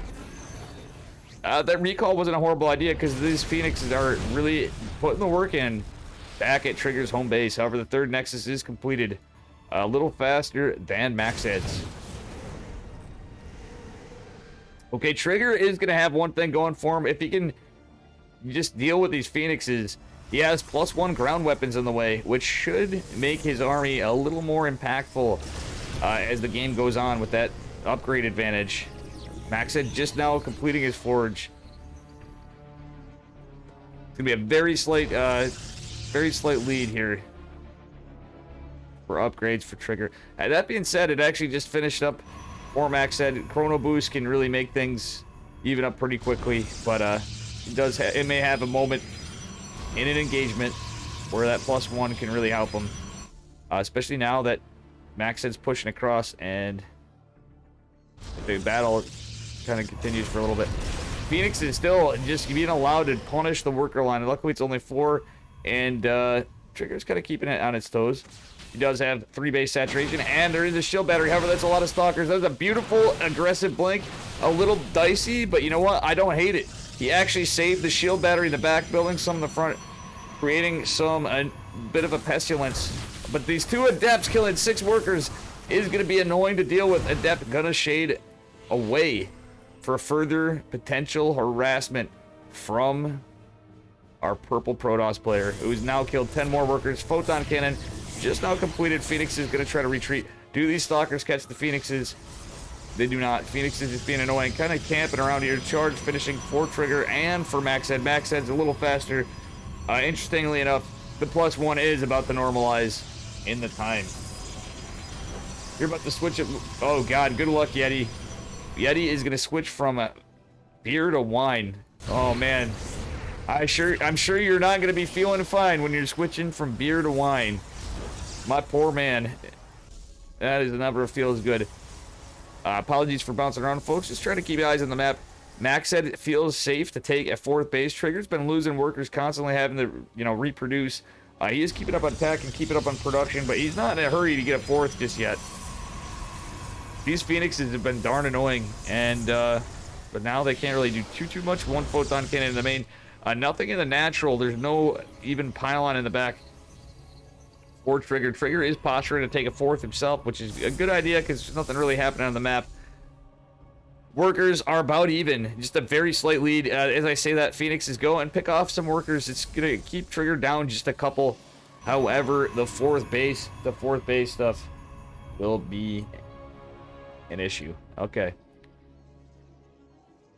Both players going to +2. The Templar Archives for Trigger is nice having those Archons. However, there's already some Archons out on the map for his opponent as well. We do have some charge lots, some Archons, and the Stalkers are in the natural. This army could be massive. There's a Warp Prism. Trigger is kind of an annoying spot. He does scout this. Or actually, was that a misclick and a zealot? It was killed of Maxed's. Battery overcharge is called. The Archons are actually a great position for Trigger, picking off some of the zealots in the front. This is pretty big. Trigger's taking a pretty good fight. He snipes the Warp Prism. Beautiful micro from our North American Protoss player. However, Immortal is still alive. That being said, one of them is going down. Beautiful target firing from Trigger and great army positioning. He just took this fight well with observers on this army the whole time. He cleans it right up and is back pretty well in the game. These Phoenixes still being damn annoying, however. Getting workers down at the natural. And moving their way back to the main. There's some areas of being a little exposed here. But Trigger is going to be fine taking his 4th base. Phoenixes now have a new area to play with, but one of them did go down. Hey, how you doing, Meadbert? All right. Trigger now in an interesting position. He has the army lead for the moment. Granted, warp-ins can happen at any moment, and this is a very nice defensive position for Maxhead. I'm just looking over here, just trying to see where to anticipate the movement of our orange Protoss player. Oh, that being said, we are going to try to see a split off, and this warp prism may just be a ruse. However, it is going to go down. An aggressive blink from Trigger is well worth it. He has a warp prism of his own, and we are going to see a fight. Here's the fight we've been waiting for. This is a little later in the game. The upgrades, both dead even. Trigger with a slight lead for the moment. Beautiful armies from both. Trigger has a higher immortal count, though. That's actually pretty nice when you're fighting against Archons. His Sentry is actually going to be helpful with his Guardian Shield. Trigger does have to back up a little bit if he wants to be free from some of this. The Phoenixes are going to kill the Warp Prism, potentially. Oh, nope, he does get one Warp in. This does help the fight a little. Trigger may be able to save some of this, but he certainly doesn't have the numbers. He has to recall. Trigger's recall does save some units. But they're trapped. The Archon's trapped anyway in the 3rd base. Okay, we do have more Archon production. Robo Bay going down for Trigger. And I believe this is going to be +3 ground weapons done very slightly ahead of his opponent. However, they're not right in the immediate area of attack. One will be happening soon. Trigger is behind 30 army supply, but ahead on workers.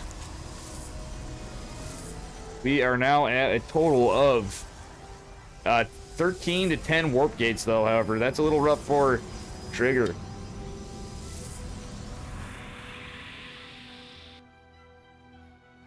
Mamma mia, we got the spicy Protoss army coming in from the bottom with the warp prism. Oh, buddy, these Phoenixes are still in the game, though. These same 3 Phoenixes. 3 have remained. Those are like MVP Phoenixes. Trigger getting a nice little fight at first, but he has to be careful. The meat of the army is behind it, and he is going to lose a few of his zealots in this engagement. Meanwhile, the Stalkers are going to be annoying and try to put some pressure on. However, some of them are pretty heavily damaged. Trigger is not going... He doesn't have disruptors out yet. No, he does have a disruptor, but the Phoenixes might catch this disruptor. That could be really rough for Trigger. This is a massive force pushing into the 4th base of Trigger. Can Trigger save this with the disruptor shot? He is going to get... Oh, it is going to go down. The Phoenixes actually save a lot of the end back. Trigger calls GG, and Maxhead takes game number 2. Good stuff. How you doing, chat? You know, got all the chat here. Appreciate all the support. You know, you guys are doing good job, chat, just being here. Maybe you can talk if you feel like it. You know, we got to look at the lobbies. I'll give you the news report for the PvP. Oh shit. Game number 3, folks. Winner chicken dinner moves on. To fight. Let's see. To fight.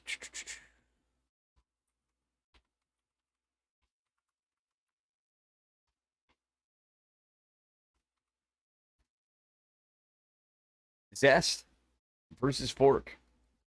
Presumably it is going to be Zest, but who knows? And we are going to be going very shortly. Lobby is queuing up to start the game. And let's let game number 3 begin momentarily.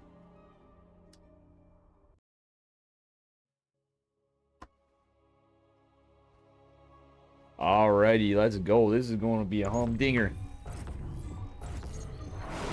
All right, here we go, chat. In the bottom right corner of Blackburn, representing Root Gaming, it is our orange Protoss Trigger. Might be a little triggered after that last game, and spawning in the bottom left with, I thought it was almost Curly from the Three Stooges. I have no idea who that is. It's Maxit. It's somebody Korean. All right, this time a good map for a low ground for both players. Blackburn could be a lot of things. I'm guessing we may see some sky toss, but who knows? As we saw I just was thinking of Chicken Man. As we saw, Max said, certainly loved those Phoenixes in game number 1 and made great use of them, which ultimately I think helped him get in the position he was in, take that game. Both players doing a little bit of the same, a little faster gas from Max said, maybe implying that he is going to go right into Stargate on this map before his expansion. See what we got here. Second pylon going down for Trigger, and his opponent is as well.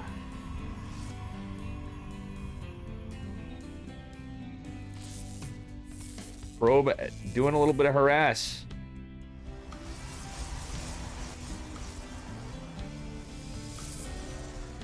Thor going down for our orange Protoss. Let's see how. Yeah, okay.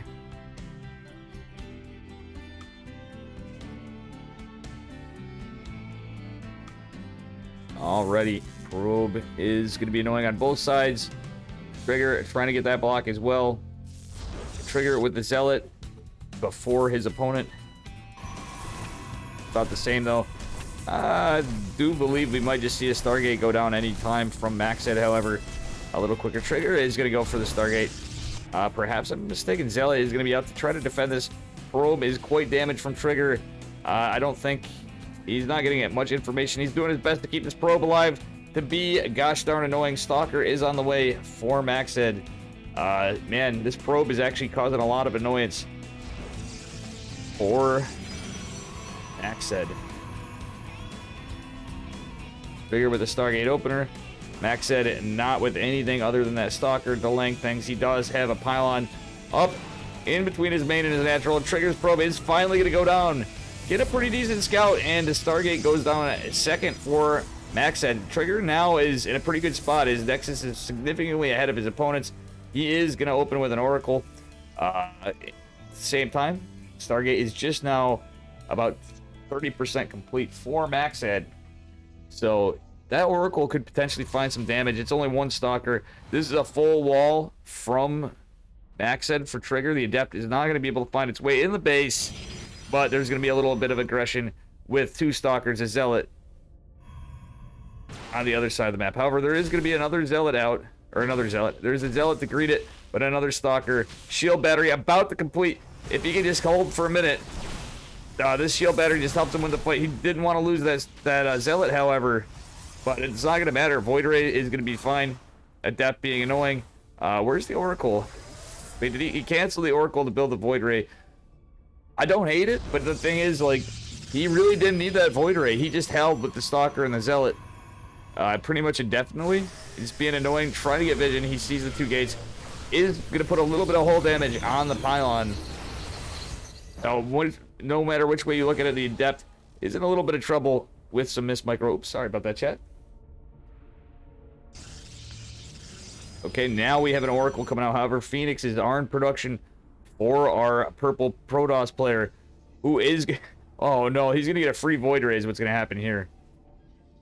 Not the greatest start from Trigger, who's not... Seemed to be a big fan of... Phoenixes. But truth be told, I wouldn't hate it. He is gonna kill one pylon for a Void Ray and probably just immediately lose this Oracle. Well, actually, the slow fields might actually help him, especially if he times this just right. Oh yeah, they enter the second slow field zone. Second slow zone is entered from Maxed. Trigger's gonna find some workers. Battery's not really gonna help too much against Phoenixes. However, Trigger is gonna meet a battery of his own and not get any damage. Blink opener again. And yeah, the 3 Phoenixes are going to be a bit of a nuisance with a 4th in production for Maxed. Oracle did find some worker kills this game. That's actually a little bit nice for Trigger. Trigger, again, going for that greedy third base. Not necessarily greedy, just I don't actually hate it in this game because he's found some worker kills. He's keeping some map presence, but he did have some pretty rough trades. Losing that Void Ray next to immediately for a pylon. Yeah, I love this. The pylon for Trigger is going to be able to scout the next Phoenix move out, but what else do we have behind this? We have Blink. We have 3-gate Blink at the moment. Trigger is posturing up in his natural just in case of an assault from ground units. So depth is going to be scouted, but well, Trigger knows the position of the Phoenix. Blink is almost done, but not quite in time for everything. Okay. I do like this defensive position from Trigger. Once Blink's done, this could be nice. Does he get a stop? He almost gets a Phoenix. Phoenix just barely gets out of range after killing two probes. Oh, the Phoenixes are going to outposition Trigger. This is not scouted. They will be by this pylon when they do make their loop-de-doo around. They are right now. And behind this, we have a Twilight just finishing for Max. And Trigger has Blink. He is going for the Robo first, just in case of some weird DT twist. And his Forge is started. This time he's on top of this. He killed one of the Phoenixes. I love this split of Stalkers from Trigger. He's now in 2 positions at least. Kind of making it a little difficult to get to the natural with Blink Stalkers. Beautiful Stasis Ward in the nat for Trigger. Okay, we are going to see charge and +1 out of Maxed. Trigger just now getting charged. He's going to be a little on his back foot for tech this game, but his defender's position is pretty good this time. He is not falling asleep at the wheel to Maxed for those Phoenixes. I believe Trigger, he may get some money if he wins this or Maxed, either one of them in the next round. I believe we might be at the mark of the $50 point or whatever number it's at now. It might be 25 because the prize pool is down to $400 on the weeklies in 2022.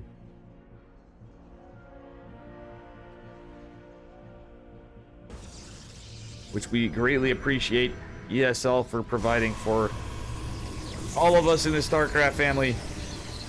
Let's go! Alrighty, we got the Stasis Wards in position on both these, but no real push out yet, or any sign of aggression at the moment from Maxed.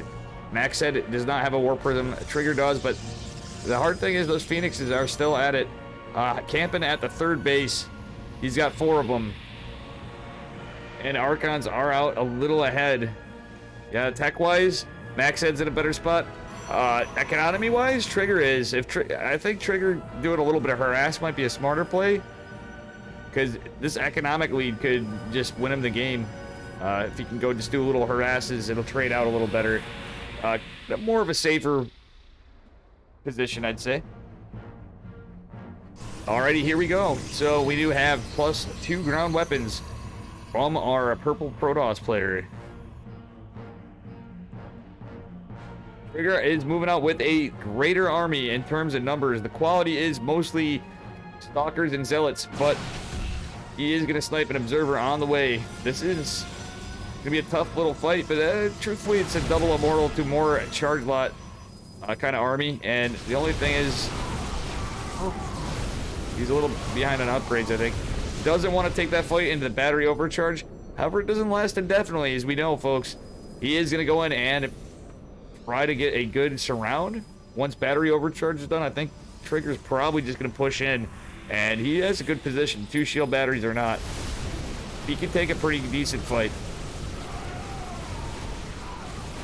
The Phoenixes will be annoying. However, the Archon behind us is going to try to save. The Archon and the Stalker try to save the Warp Prism, but unfortunately, a fight and futility. One of the Phoenixes goes down. Actually, yeah, and another almost dead.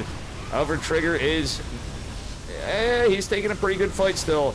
Reinforcements are arriving in form of Zealots from Maxed, but Trigger still has those Archons. And the Archons, honestly, with the Stalkers are going to start picking up some of these Phoenixes. Trigger's ahead of base. This is like some pretty serious damage here. He's actually starting to push in, and reinforcements are going to be arriving. More Zealots. Oh, he doesn't kill the Phoenix. He should have targeted... Well, batteries are a good play, but he could have actually just taken out that Phoenix. And now he's going to clean up the Phoenix. Trigger in an absolutely great spot. GD is called. Trigger moves on to the next series. Good stuff. Trigger versus the winner of Zest versus Fork. It looks like Trigger versus Zest. Very well played.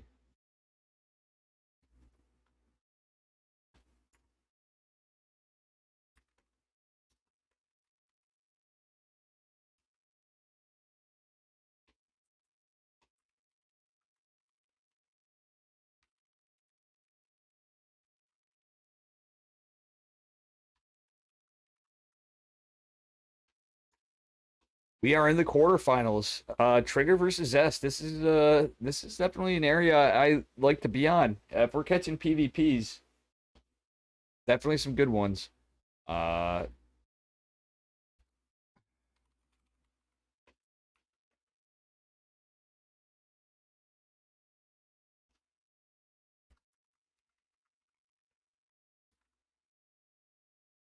Oop.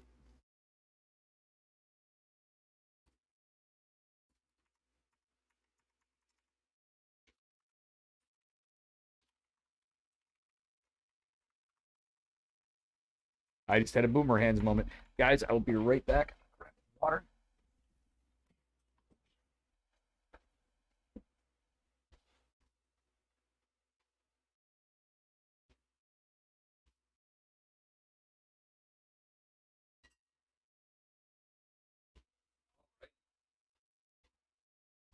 Looks like we got ourselves a Swapperino side again. Trigger versus Zest. And Dave is going to have to use the bathroom pretty shortly.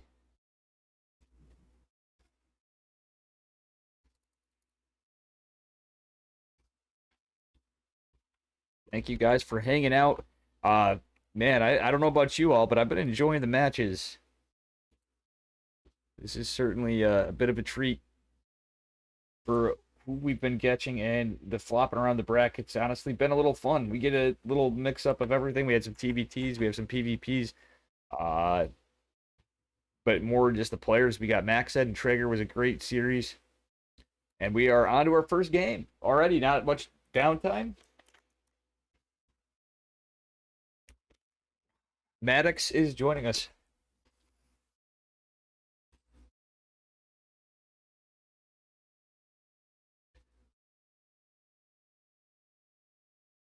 Zest says GG, good luck.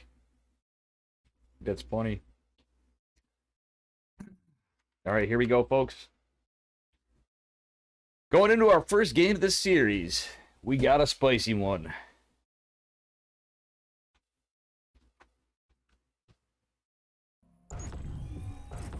And here we are, spawning in the bottom left corner of Hardwire, representing Dragon Phoenix Gaming. It is Zest. And his opponent in the upper right, from Root Gaming, it is Trigger. Trigger going for the high ground this time. It sounds silly, and Zest going behind it. Zest going for a cannon rush. Reza, good to see you in chat. Chat, feel free to do the emotes, have fun in chat. Give me some feedback here. Is Caster Born Unit here? We got some spicy games. We got ourselves a Gateway versus a Forge. We got Jordy LaForge going down from Zest, bringing us the cheese. Zest is taking a note to his arch nemesis, Probe Scout Samuel, as he drops down the Forge. Going full NA as the Korean against the NA player. And that first earlier probe might be a tell for Trigger. He's going to find out right now as the pylons go down. Trigger 100% knows what this is. He is going to try to get right on top of this Zest, dropping his pylon on the low ground as well. Trying to get that reinforcing pylon there. Oh, I love this though. Trigger is not going to like just let that probe walk all over him just yet. Photon cannon going down on the low ground, but there's a supporting pylon on the bottom. Oof. Trigger is going to build a Zealot. He does not have a Cyber Core. Trigger going for a counter proxy Cyber Core. This is base trade 30 in his opponent's natural. Zest, completely unaware of where he is or what's going on the other side. Zealot is going to help to try to mitigate more cannons being built on the high ground. Trigger with a gas lead. This is pretty cool StarCraft. Let's go. Captain Newbie, welcome to chat. We have Trigger versus Zest. I don't know about you, but two of my favorite current players, and Zest obviously being the long standard, Trigger our up and comer and North American player.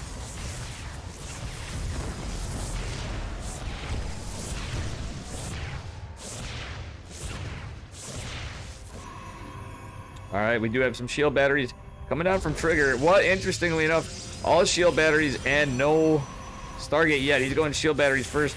He needs to get some more income. He does at 400. He's building a Nexus. Trigger going for the Nexus first. He is losing some workers. He's not building some more. He's just going to mine what he can and getting the Stargate up.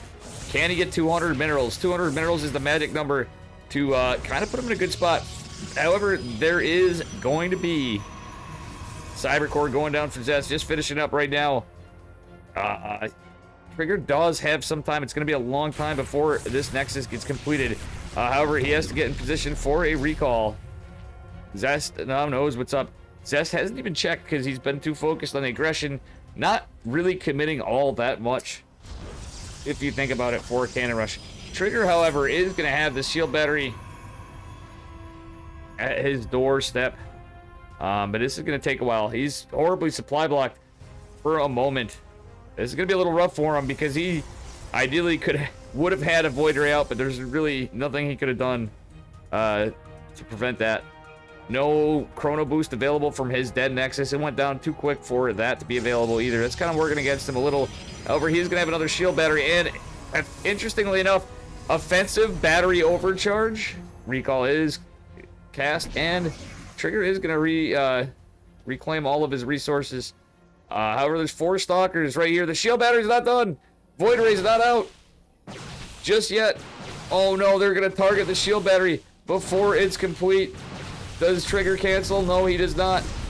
He does. That battery is not going to be right and ready available for battery overcharge. It is just out of range.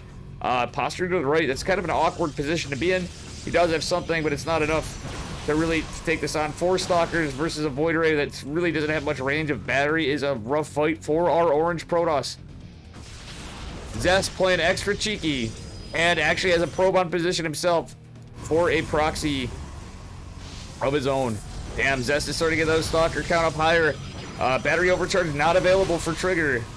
He's just trying to get another gas. Oh no, this is a rough fight for Zest. He's really got to be, he's literally between a rock and a hard place. Void Ray could potentially go down. Second Void Ray needs to come out to give him the numbers he needs to fight this. Prismatic alignment is on one of them, but not on the other. Oh, I wouldn't have hated Zest to actually, or Trigger rather, to push in and fight this battery here. He does have another one. He does have battery overcharge available. Zest, Trigger is going to scout that there is a battery on the high ground, but he is going to segment off the 3 Stalkers on the low ground. Beautiful spot from Trigger. Trigger is going to go back with battery overcharge available. Prismatic alignment is not quite done from cooldown for a little while. Trigger trying to drain some energy from the shield battery, but being a little daring, he's taking some damage. Some serious hull damage on the first Void Ray, which is on a very low HP. Third Void Ray on the way. Prismatic alignment called, and trying to get this shield battery drained. However, it is in range of battery overcharge, and that's gonna be a little rough for Trigger. Exposed forming shield batteries on the front line do make this difficult for Trigger to fight. Probe is gonna be annoying. Oh, and actually, that one little misclick didn't help. That misclick, that probe that Zest used, kind of messed with Trigger's target firing. Trigger is really in a rough spot. Going for a robo behind this. It's batteries versus batteries. This game is a little spicy. For sure.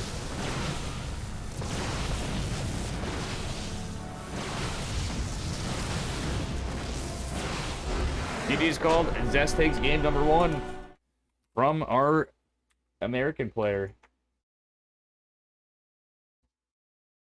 Good game. Very spicy one. Zest bringing us the cheese.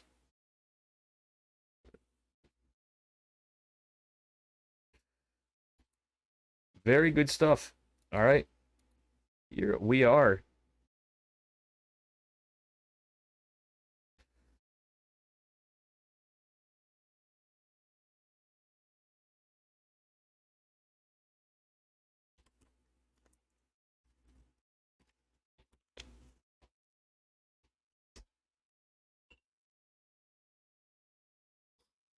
Moving on to game number 2.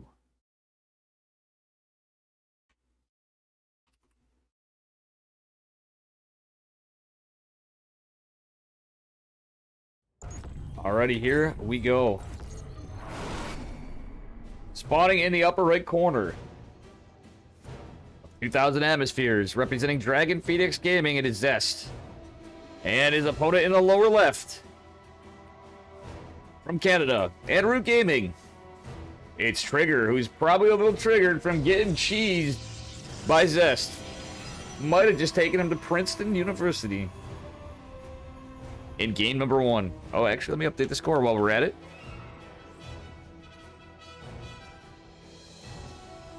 Yeah. The previous game was brought to you by our secondary sponsor, Kraft Foods, for Kraft's American cheese, as performed by our Korean player. 100% Kappa in that comment, but you guys will hear that 2 minutes from now. Good to see you. Still trying to get chat going, Rizzo. All right, everybody, we have what would appear to be a Protoss versus Protoss. Interesting gateway placement from Trigger. That's the very narrow choke. He does not want to be cannon rushed again. But alas, it is not going to be a cannon rush from either player. Curious to see what both do. Probe is going to go on the other side of the map from Trigger a little later. Is it going to be a scout, or is it going to be a blind proxy?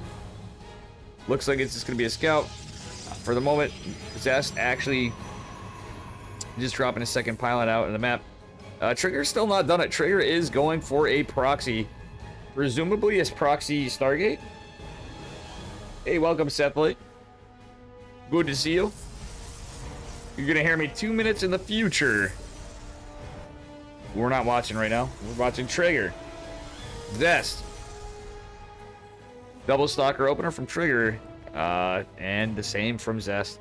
Zest is getting mind game with the what could be just a meta proxy pylon, but it is not. It's gonna be a proxy 3-gate.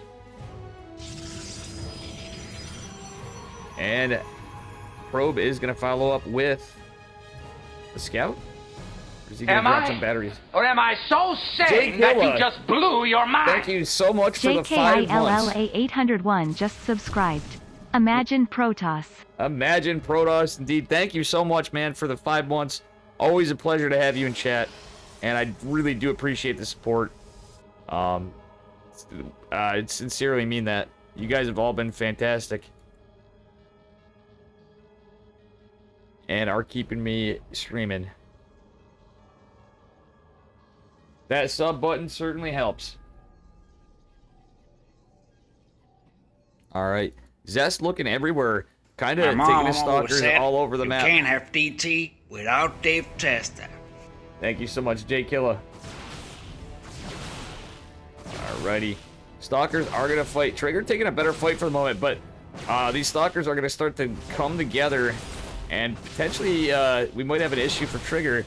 His proxy may be revealed. Neither of them are going to be in a hurry for an expansion. However, Zest has fought this battle a little better and taken some better trades. Oof. He is going to win the fight for sure, just by one hit. However, Trigger is going to have his Stalker that was pushing out come back. Zest with 2 coming in to join the fray. However, this proxy is probably revealed at the moment just in terms of where the army's coming from. Zest has an idea. Zest going for a counter proxy. It is proxy versus proxy, but there is a War Prism. Zest probably just wins this. It's possible Trigger can hold. The proxy's going to be scouted on the way. Certainly from this War Prism, that's going to be a little rough for... it's going to be really rough for Trigger. They're both on one base. That's a pylon and production. So that's notching Mr. Trigger down a little bit in terms of tech. Twilight going down. Ooh. Ooh. Is this desperation DTs? Is he trying? He's going for it. He is going for it. He's trying to mount a defense against Zest, who's taken out one of his gates. He's lost a lot of production. Shield battery is not quite done, but there is, again, a War Prism. And that forward pylon actually may just hurt quite a bit. War Prism is helping a lot with his high ground vision. Trigger tried his best to keep the pylon alive, but one goes down, another is reformed. Force field did help quite a bit in that fight. However, I think Trigger's going to lose another gate, potentially. He really needs to try to... Okay, he's trying to get the hits on the War Prism, but this micro is going to be crazy to fight. It is Zest War Prism micro. This is one base to one base, because these guys are two based, like Jake Killa. Where is John Carter? Dana, we got to get out of here. Okay. Forgetting about Arnold Schwarzenegger, another gate is going to fall. With that, another force field is going to temporarily buy Trigger some time. However, that observer is certainly going to help Zest. Zest is going in for the kill. The army supply 37-22 Trigger on the defensive position, but these 3 adepts are going to really put some work on. This is probably just going to be GG right here. There's nothing. Yeah, Trigger just doesn't have anything to deal with this. He's going to try in his best effort to attempt to fight this, try to keep some workers alive. Blink is a far cry from done. And I think we're going to see a very short series complete here momentarily. How you doing, Hoolift? And anybody, if you're new here, GG's called.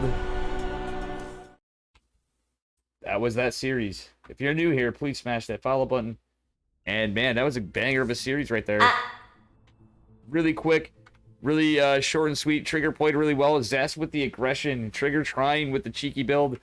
Zest, ironically, just bringing it back home, taking it in. We are moving on to the semifinals. I will try to catch another map. We have Creator Estrella going on, BL versus Hero, Gumiho versus Beyond. Winner of Creator versus Estrella is going on to the semifinals on this side. And the winner of Gumiho versus Beyond is going to fight Hero. That is where we're at. Gumiho versus Hero.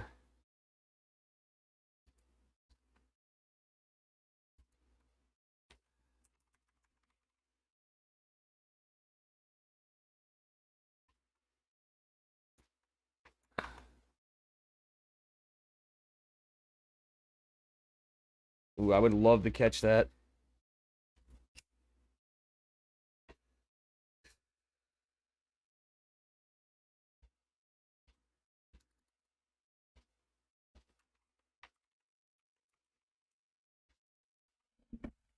Guys, I'm going to be right back.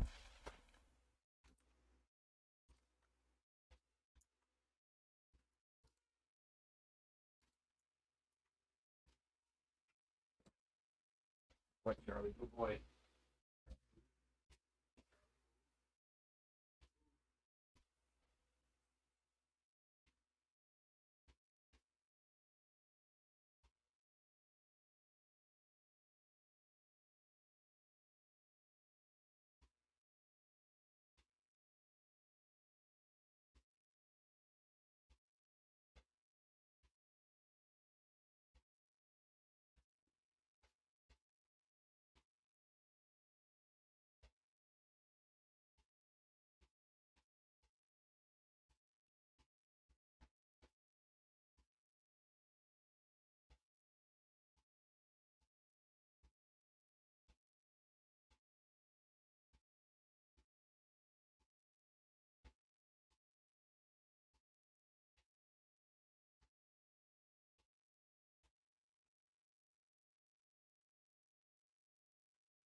Okay, chat. We are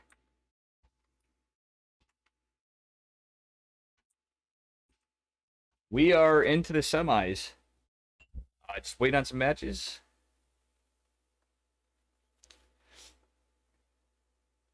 Yeah, exactly. But Trigger's taken games off Zest in the past, so Zest obviously a little favored. That's very true.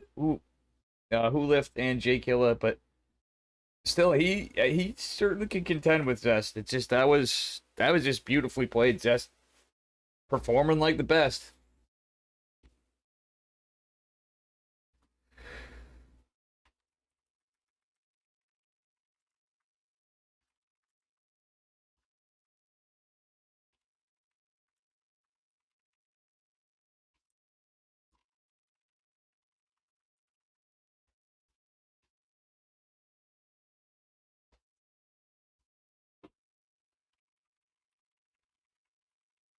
And I'm gonna be casting alongside Maddox. Hey,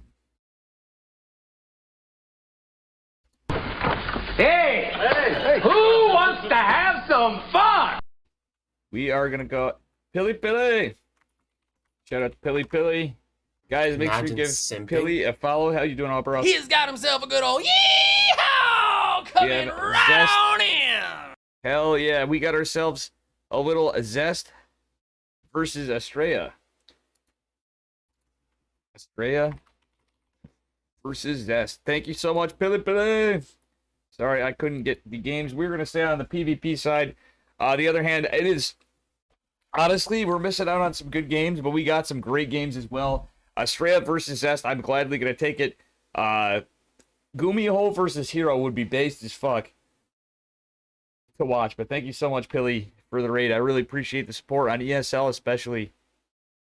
Yeah. Much love, brother. And I hope you guys had a great time in Star Auction.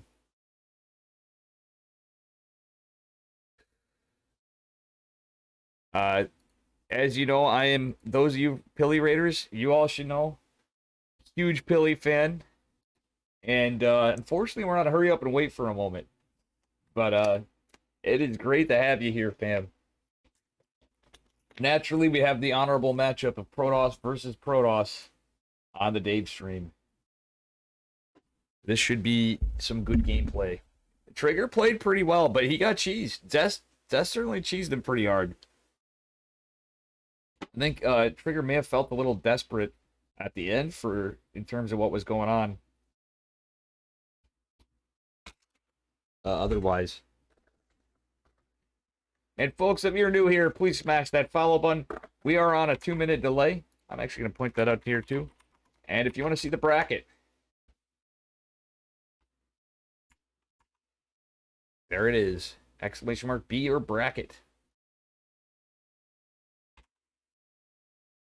And we may just see a little bit of this. You don't know the power of the Dark Shrine. Princeton University. Do not underestimate the power of the Dark Shrine. Okay.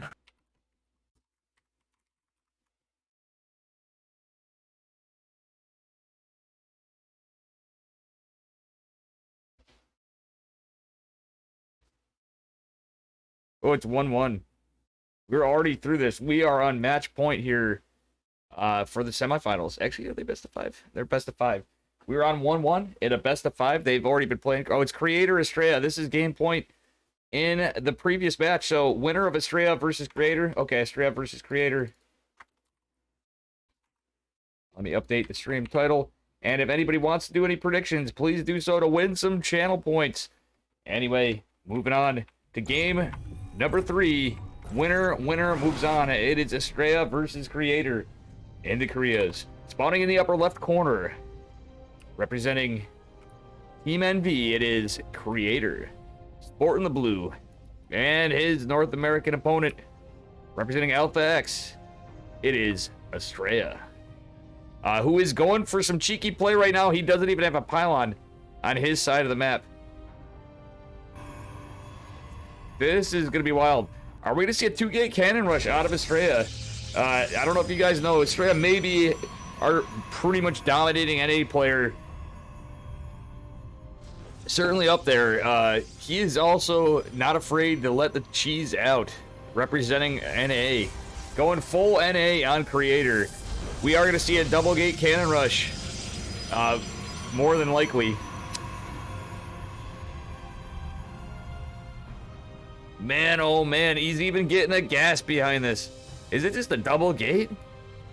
Funnily enough, this is just a double gate proxy. Creator is going to scout this.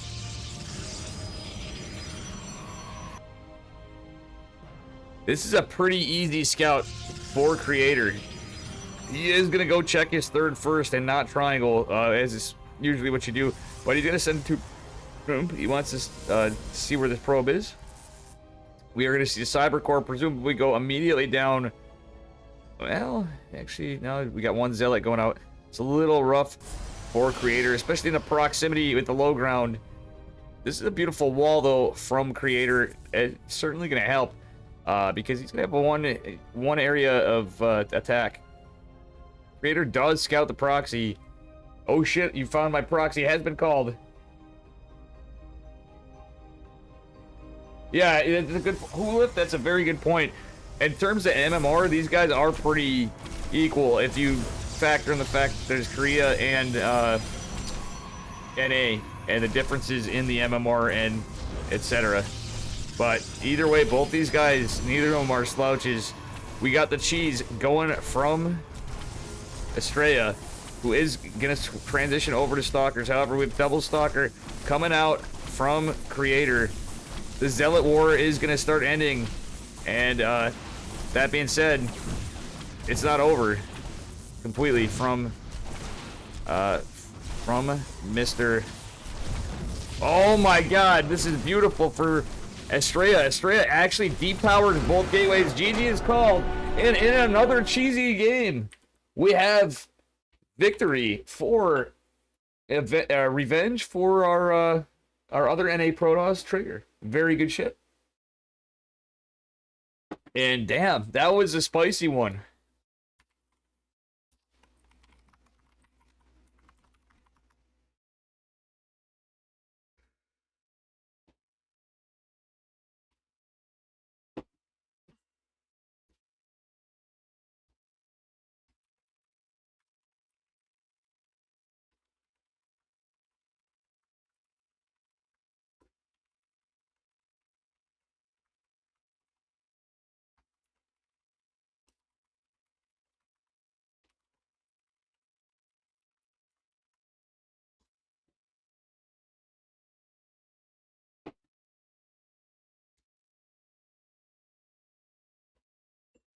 Guys, also, I hate to say it, I don't know if I'm allowed to.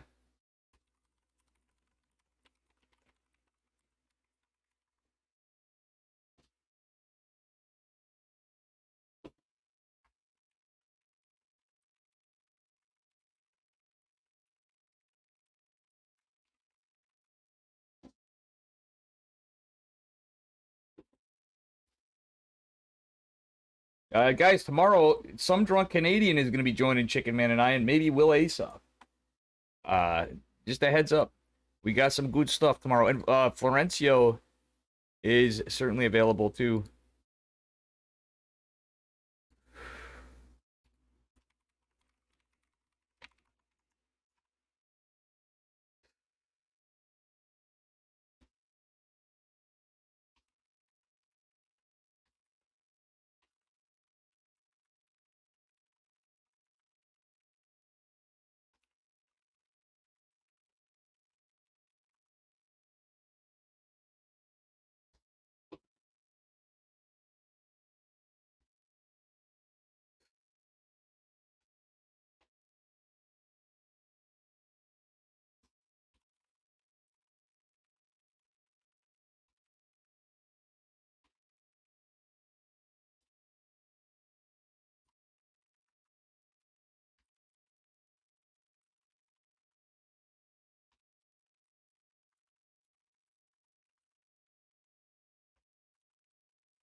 All right, let's see here.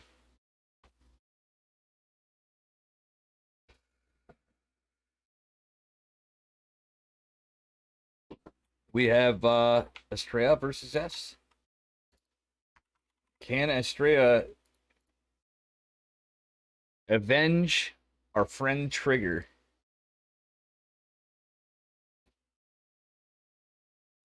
Here we go. We got our first game, chat. Let's fucking go. Estrella versus Zest. You know this is going to be a humdinger of the semifinals. Chicken Man and Steadfast, I believe, are catching Gumiho and Hero. Great series, obviously, but this one is, well, I wouldn't trade it.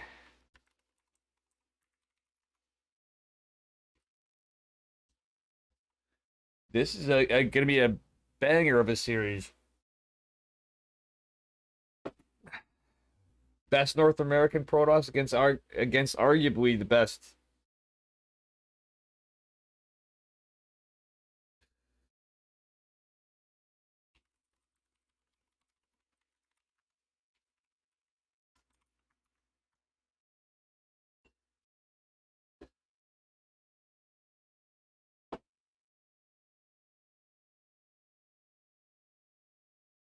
Best Korean. Perhaps the best and the best. It's Zest. Daddy, would you want some sausage? Daddy, would you want some sausages? Daddy, would you want some sausage? Sausages. Sausages. Moving on to game one. In the upper right corner, we have our blue Protoss player from Dragon Phoenix Gaming. He ain't the rest. He might be the best. But I can tell you with 100% certainty, his name is Zest. And his opponent, you know, he is not from Crimea or Australia. From Alpha X, it is Estrella. Dave with the bad dad jokes and puns. Let's go on to game number one. Hey, I'm a Poland. I didn't know it. All right, we do have a high ground versus a low ground. Zest probably going for the double gate opener against a low ground one gate. Possibly into Stargate, possibly into Expand. We'll see from Estrella what his shenanigans are as he represents the American side of things. Probe is going to get a little harassment from Zest. Estrella and cheekily going back and going for a proxy pylon in the shrubbery of the ocean floor that is 2,000 atmospheres.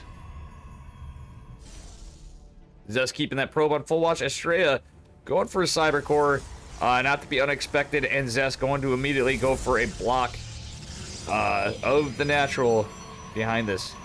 Estrella right on Zest probe, trying to push him back a little bit, and the mind games have begun. The proxy pylon, is it a meta proxy pylon? Is it for something else? It looks like just a meta proxy pylon to kind of mind game Zest and to make him think something cheeky is going on when it's not. That being said, third pylon going down. That is certainly, from what it seems to be, just a meta proxy pylon, and possibly some more to reinforce in its cheeky location in the shrubbery of the bottom of the ocean.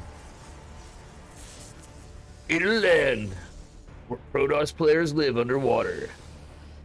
Starring Gene Simmons from Kiss. That guy with a mustache on Cheers. And your mom. Welcome to SOCON, 2,000 atmospheres, 69 UWU, 420. Okay, anyway, back to the game. Two stalkers, interestingly, are gonna walk by this with no scout because of the shrubbery. The cheeky pylons there, Zest immediately getting in for a proxy or trying to. He is not going to be able to come back that quickly with it and forces to cancel. Just more mind games versus mind games. This is Protoss versus Protoss. The two stalkers are there. Battery is going to finish. There is going to be no hull damage for Estrella on either stalker. Probe is going to come back. Wait, is this probe? This probe is going to go down from Zest. Zest is going to get the target. Oh, no, it doesn't.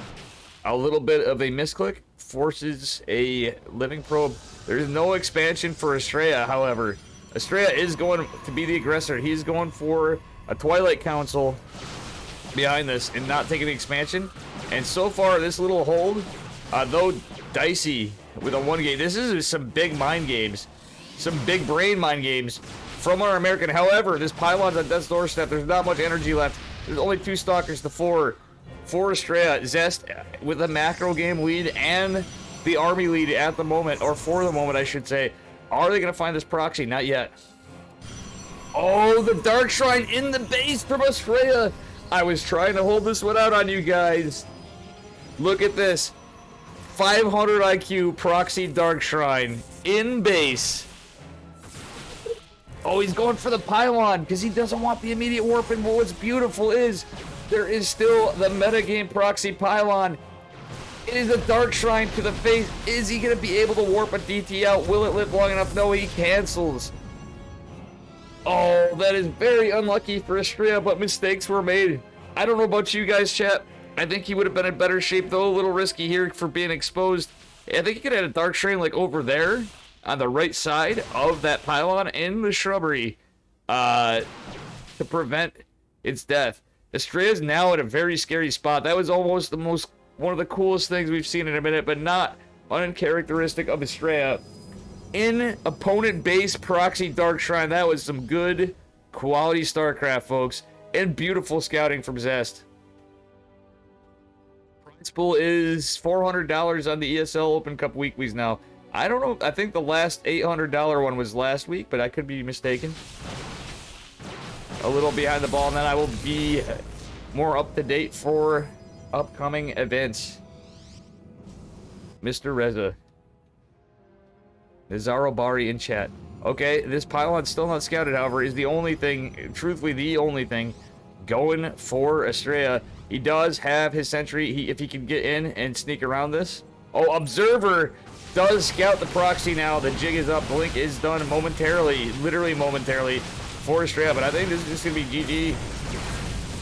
He is going to have some beautiful micro, however.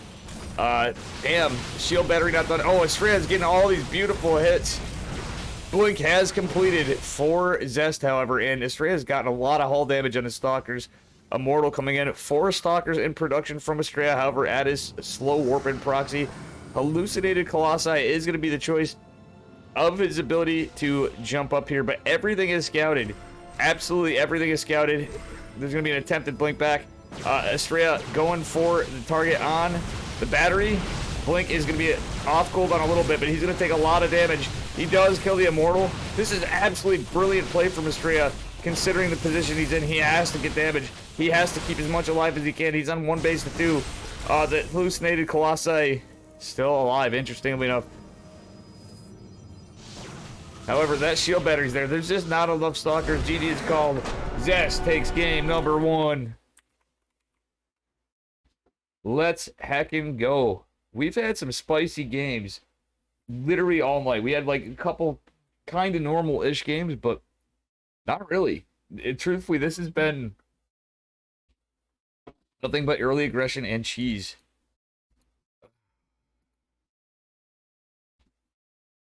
Man, oh man. Is this some high-quality StarCraft? Listen, if we got PvPs, at least we know we got some spicy ones. Damn, this is good shit. A good semifinals to be had by all. And a super huge thanks again to Pilly and Moosty for the raids tonight. Hope you guys had great streams. Moosty's probably sleeping. Pilly's probably on his way toward bed.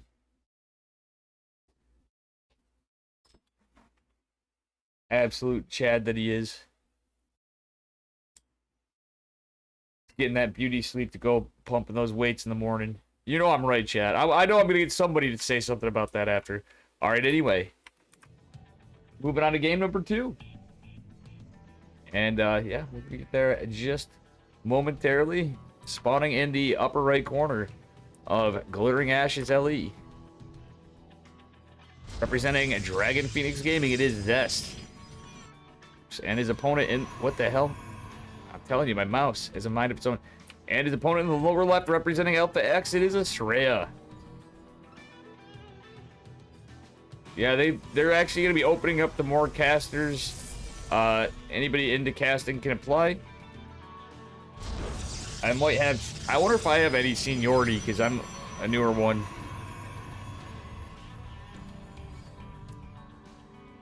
Doubtful, but we'll see.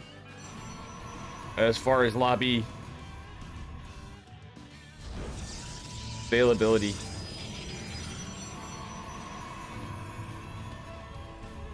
Alrighty here. Zest immediately with the probe being annoying. Not going to cannon rush. Zest not going for the second gate. This could be something spicy. We might see a Stargate play to Zest. In fact, I think we're going to see Stargate follow up to a fast expand, potentially. Estrella again with a proxy pylon, and again with similar play. He's kind of tipped his hat the first game, though. This looks like this could be Stargate, though, if he does use this proxy. And we will see momentarily when we see where this probe's going. Let's see. It's going back home. I don't believe we're going to see a proxy just yet outside of that pylon from Estrella. This would actually be a good time to do the mind games and actually just play a macro game. Zest going for the expand with no denial from the probe of Estrella. Zella is coming out from Estrella. Zest is going to have that really, really early PvP Nexus timing. Estrella is going to drop his, though, not that far behind it. So realistically, things kind of should even out. In theory, anyway, it is PvP. We do have a Stargate going down for Zest.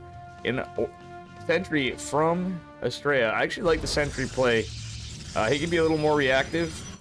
Granted, his tech choice is a little delayed. It does allow him for some reaction, of course. Double Sentry opener from Estrella. The memes. The mind games. The PvP.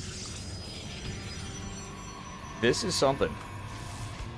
I actually like this out of Estrella. It's kind of cool. It's very dicey. But like when he's up against the Stargate, he's got his pylon coming up so he can get a battery. Oracle is on its way. Battery should be able to get out just in time, given the distance of the map for Glittering Ashes. As long as he drops a battery, he should be fine, but we don't see one going down yet. However, the hallucination will certainly help. Zest trying to get the Adept in, however, it is blocked with the wall. Adept is going to chill in the triangle third of Estrella from Zest.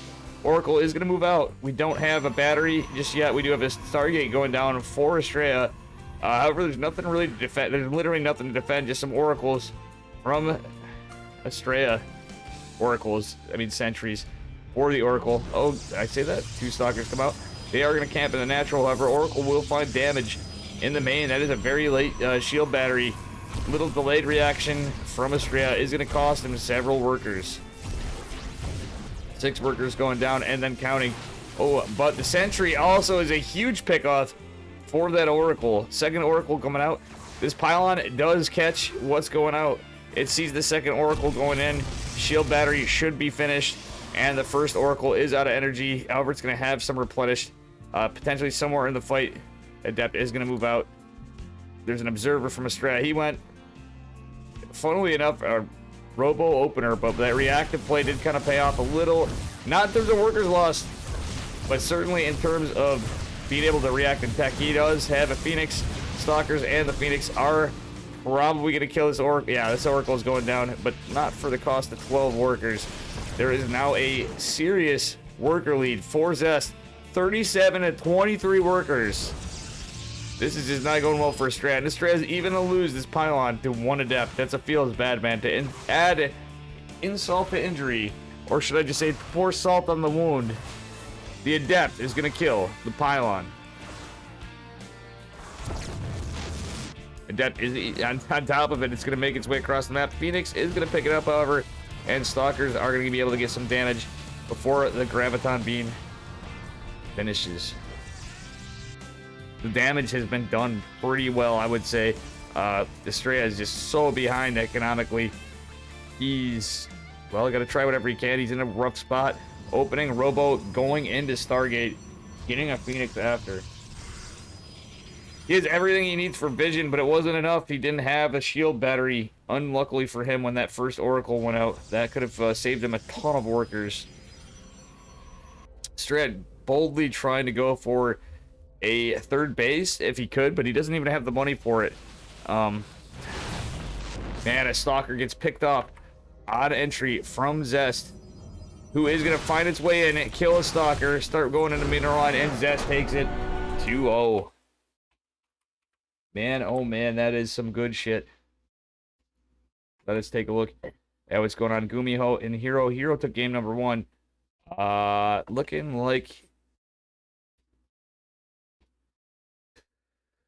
Gumiho is got a bit of a lead in terms of army at the moment in his fight. When I'm looking on Chicken Man's stream, 2 minutes in the future, I am going to keep an eye out for lobbies. Go to game 3. Sorry, never mind. We are into game 3. It is not over. It is best of 5. I done goofed again. Sorry, chat. Thank you all for being here to the ESL Open Cup Asia 110 Dave Testa stream.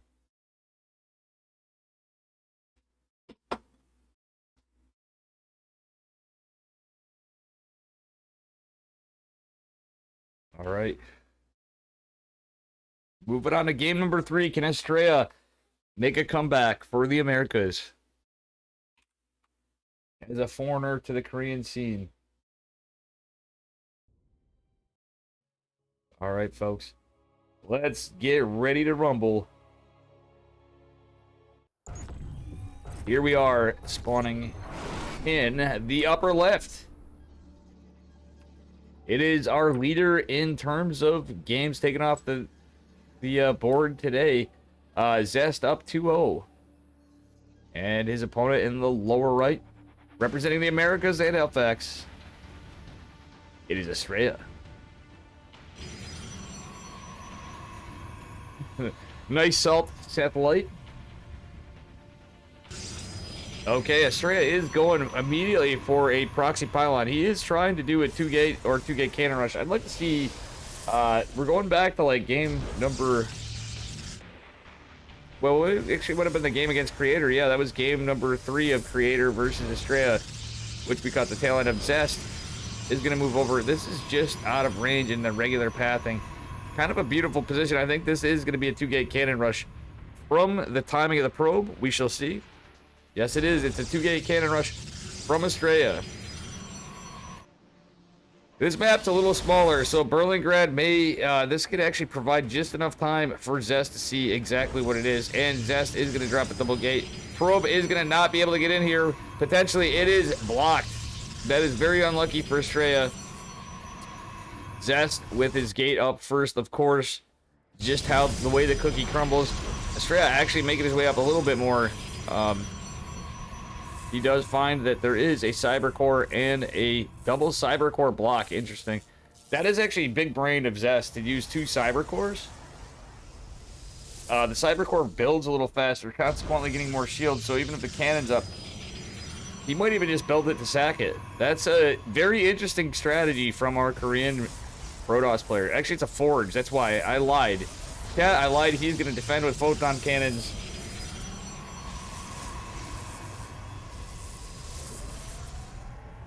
That was a very poor read from Mr. Kastner, man.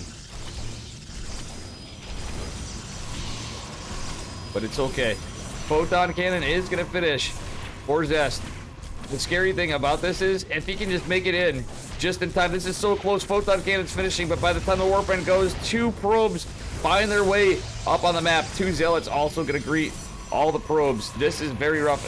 However, in depth, making its way in is going to be rough for Estrella, but Estrella is going to try to go full NA with 3 zealots fighting the mineral line, trying to do some damage, trying to advance in on some of this. 2 adepts is going to make this really rough for Estrella. Zest has his photon cannon, actually a shield battery, right available. However, beautiful defense from Zest. But that being said, the low ground photon cannon is actually helping a little bit. Estrella's pretty committed. Shield battery is going to help tremendously with these 3 adepts against the photon cannon. Actually out DPSing its creation. Estrella has to cancel. Estrella has to start taking gases, and Estrella actually might be able to kill the cyber core. That being said, there's another pylon going down behind us. There's no tech for Zest because he's had to do everything with minerals. If this cyber core goes down, it may actually, funnily enough, buy Estrella some time to stay in this game regardless of all these units. However, they're going to be able to go across the map. Shield battery keeping the depths alive. Depths moving across is huge for Estrella. However, same time, if he pays attention, which he's not, the proxy funny enough, the proxy is scouted cyber core just going down. There is no photon cannon in the mineral line. That would have made a huge difference in the defense of Estrella, but I don't think this is going to end too well. However, Zealots are being annoying and still providing vision. Photon cannon going down. This is probably going to be GG. Zest takes it with a 3-0 sweep against Estrella.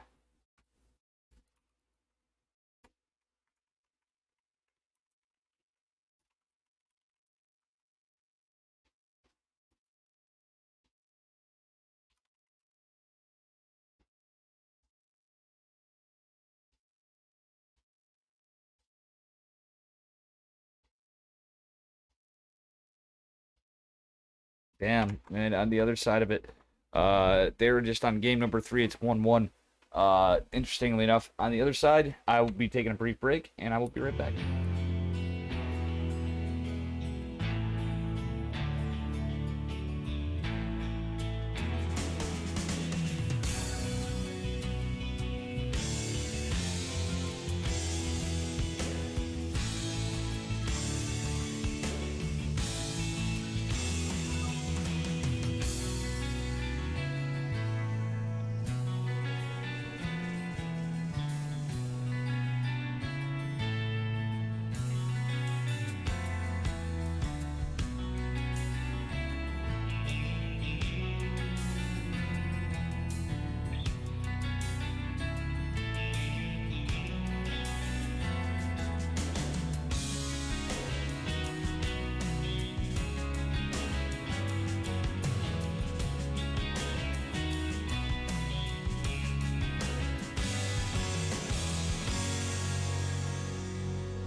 How you doing, chat? We're waiting for the finals.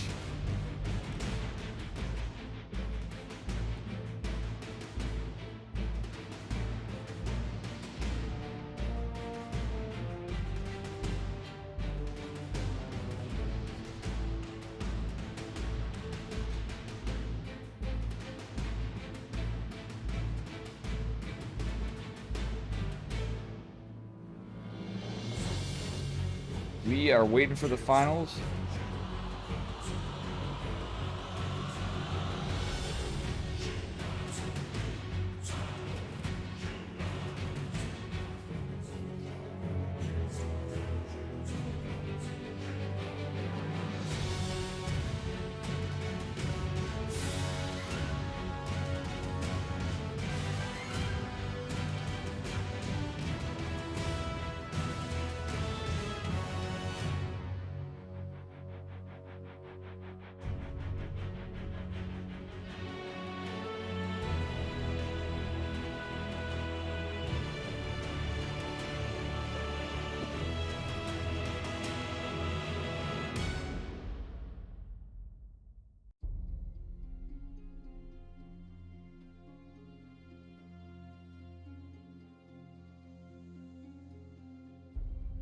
And yeah, so how's chat doing? I know we're at a 2-minute delay, but you know, we'll try to catch up here. Got a banger of a finals coming up. It's either Gumi or Zest, Hero. Hero taking the lead for the moment.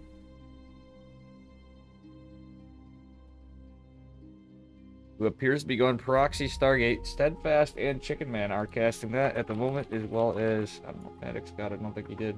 Oi, Dave. Where'd you learn that build from? Princeton University. What an accurate time for that command. Couldn't ask for better.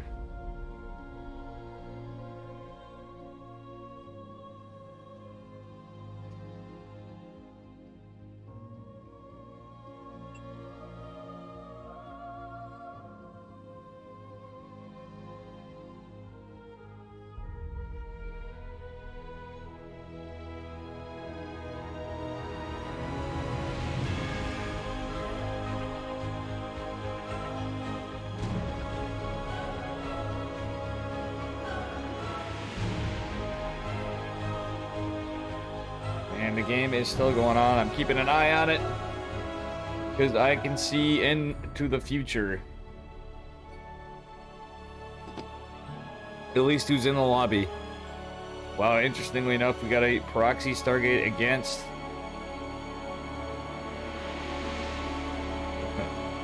man. Against a eBay block.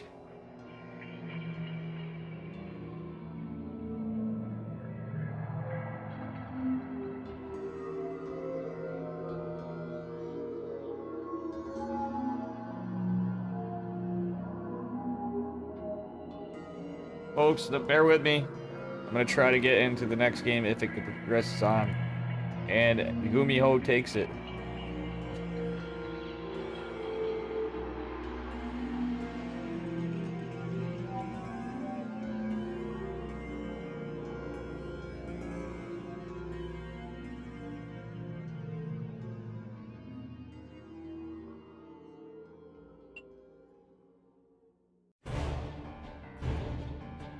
Alrighty.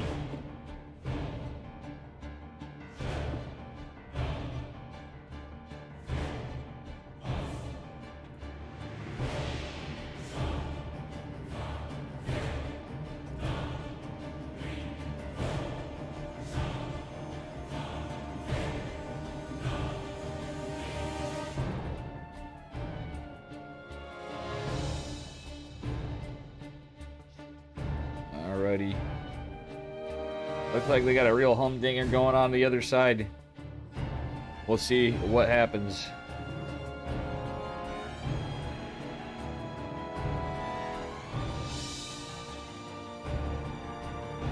Are we to have a finals, or are we gonna have the last game of Gumiho versus Hero? They may go to map 5. Potentially.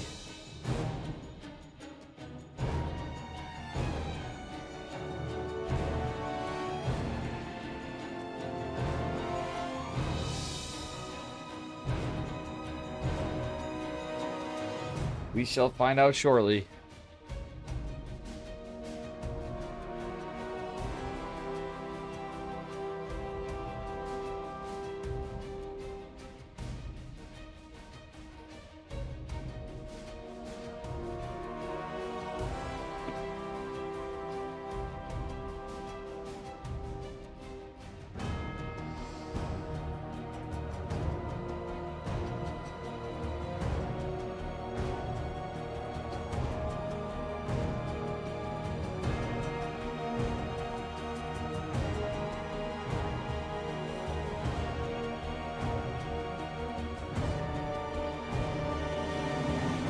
Here.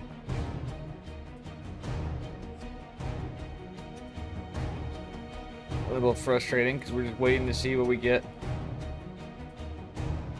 The outcome of Blink Stalkers after Proxy Stargate Oracle is what we're waiting on. Against Marine Panic mostly.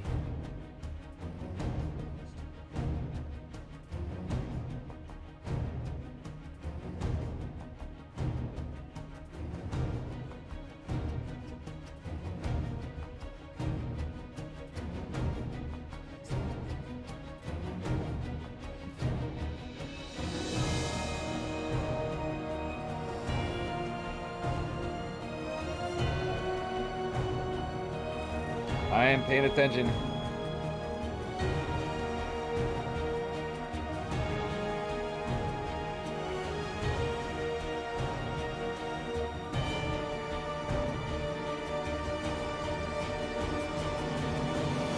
We have a game 5, Hero versus Gumiho. Hell yeah, I'm actually really excited to be seeing this. You know, gotta keep my unbiased opinion. But we got somebody from my team on this.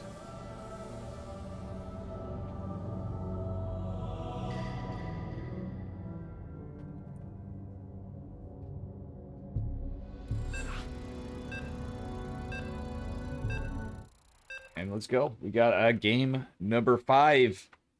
Capturing the last game. Winner moves on to the finals for most of that tournament potential prize money. Let's go. We have Gumiho versus Hero in game number 5. Spawning in the bottom right corner. Berlingrad Ellie, it's been a long time since I got to catch him. Representing Storm Gaming, it is Gumiho. And his opponent in the upper left, representing Dragon Phoenix Gaming, it is in Zest. It is Hero.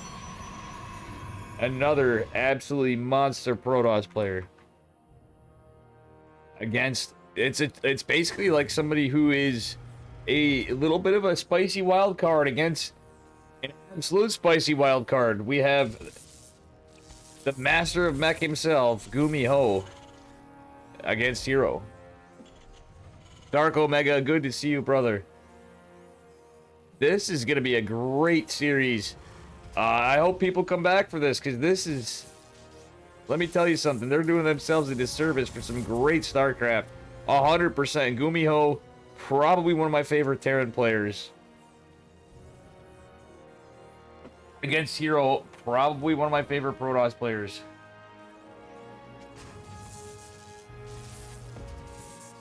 And, yeah, that probe has been quite annoying from Hero. Hero is, you know, not doing anything too cheeky just yet. Going for the Cyber Core for Reaper Wall. And looking like he's just going to expand. Gumiho, however, setting up for mech, getting that Marine out first. And trying to chase the probe away. We don't know what to expect from either of these guys, except for what I just said out of our Protoss player. Gumiho, it's certainly the wild card of the bunch. Going for a CC. The Mind Games. He's going for the high ground CC. In the choke point for a wall. With a reactor opener. Is he going to go into reactor? It would be funny. Is he going to go into reactor Reapers to start this off? What an interesting play from Gumiho already in the game has just begun. He is actually going into possibly 3-Rex. Would not put it beyond the realm of impossibility that we see 2-on-1 out of Gumiho. But it's probably going to be 3-Rex, but I would not put that at... Well, it is 3-Rex. We now know it is certainly 3-Rex. As an opener from our Storm Gaming Terran player. Meanwhile, Hero on the other side is going into Stalker Tech. He does have Adepts out. He does have an Adept out. He just doing Adept Stalker. Very standard opener. 2 Reapers is going to be a little bit of a nuisance. Immediately into Marines. And he is not going to tip his hat to any of this. He's going to do his darndest to keep that probe away from seeing anything. Orbital Command Center is being created on the high ground of the main base of Gumiho, while the 2 Reapers march their way across the map, potentially going in from 2 different angles on the natural to catch any workers. However, unfortunately for him, the Adept and the Stalker are on watch of the natural. There is the Scouter pylon, but there is a fully exposed Reaper wall. So potentially these 2 Reapers could find their way in. And I guess what? The Adept and the Stalker are out of position. There is an Oracle, however, which could find this. Man, Reaper is scouted back for Gumiho. Hero has got some good eyes. Oracle scouts the one Reaper and is going to kill the Gumiho Reaper number 1. Does he find Reaper number 2? He does not. Reaper number 2 can get some valuable information to see what's going down behind this. It is a Twilight and a Forge. We may see, it's entirely possible we may see a standard game, but with the Twilight and the Forge, this could be a +1, like, charge lot or glaive of depth timing attack. Well, it's a blink. Blink, another possibility, but realistically, I wouldn't be surprised with a player like Hero. Hey, thank you for the prediction, Dark Omega guys, girls, ladies, gentlemen, VTubers, and cartoon characters. Please use those channel points. You have a chance to potentially make some more channel points to get those Dave channel point requests right now. Thanks to Dark Omega. Alright, this rev tag is actually beautiful. However, the 3-Rax is scouted. It's a 3-1-1 on 2 bases as of now. Third base is going to be established from Gumiho, whose blink is about approaching 75% after this chrono. In the meantime, the rev tag is huge. Stim and combat shields are done. It's 3-Rax. So, Hero certainly knows what's up. This is like a pure Marine army. Funnily enough, that could be a little rough against Stalkers. But with Stim and combat shields, it's not too bad. Sentry is going to be another good component for this. And especially a battery overcharge that will totally keep this at bay. However, this little multi-prong attack was beautiful. 5 workers going down, 8 workers going down. He's going for the worker kills, trying desperately to kill a Stalker, but there's just not enough DPS with how many units were going down. Oracle does find, well, 1 kill, and that's all she wrote on that one. Hey, how you doing, Flood Advisor? Welcome back to chat, Flood. Marine is going to get taken down from the Adept, but this sizable Protoss force with Blink Stalkers and a Sentry may get scouted. It is not scouted. Gumiho moving on the other side. He doesn't have much at home. Well, actually, he does have the tools to fight this. He has +1. He is working on +1 infantry armor and concussive shells as the Protoss force pushes in. Okay. Hero is gathering up everything, but this is a massive amount of army. Gumiho split, trying to deny a 4th, or going and pressure into the natural. But he just doesn't have the numbers to fight this. A couple of Marauders is pretty decent, but with 2 medevacs anyway. But like, this is just too much Protoss, I think, with Blink. The Marine hit squad charging into the main, killing the battery, going right in to the mineral line, getting 6, 7, 8, 9, 10, 11, 12 workers and counting. Beautiful force field, but 18 workers out of the natural is not looking good for Hero. Gumiho mounting a great aggressive attack, and he is going for a pickup. Oh man, that could have been a lot differently had these medevacs just been a little late to moving. That was just very fortunate for Gumiho. Third base going down, not on triangle. I like that out of Gumiho because he has to hold. This is a pretty aggressive force from Protoss. A lot of Stalkers. There are Widow Mines behind this. Not too bad from return player. He's getting a little overextended because of his drop. However, the Widow Mines will land, and they get some pretty decent damage on the Stalkers. Some hull damage, not so much the Zealots, but the Stalkers are hit. And this is pretty good. And this is a nasty assault from Gumiho. Pretty well defended from Hero. However, the boys pull is going to help this. Third base lives, but it is scouted. The 2 empty medevacs are going to try to retreat. Gumiho in a pretty decent spot. He secures his 3rd. Little late for the drop course, but it's TVP, PVT. However you look at it. And good to see you guys in chat. And gals. And whoever's here. Alrighty. This is a pretty rough engagement. Literally between a rock and a hard place again. The pawns are real. The Widow Line is going down. There is one to help ward off the attack a little bit from our Protoss player. He has to go on full retreat. 4th base is not going to be able to be secured. And worker count 61 for Hero, 53 Gumiho, even with all those kills. Consequently, that's literally cost our Protoss player not to be able to produce army as much and tech. We are in the High Templars. These medevacs are pretty well drained anyway, so, unfortunately, I was going to say it'd be nice if he bought some time by forcing some feedbacks inadvertently. A battery overcharge is going to make this, like, really tough to crack. However, Widow Mines are going to land one on the Warp Prism, which is pretty nice for Gumiho. Gumiho does have, it looks like, no, he doesn't have, yeah, he does have an armory behind this. There's no observer, so the observer's just coming out now. That may, by Gumiho, oh no, the observer is built right out of the third. Widow Mine is scouted immediately. That's actually pretty good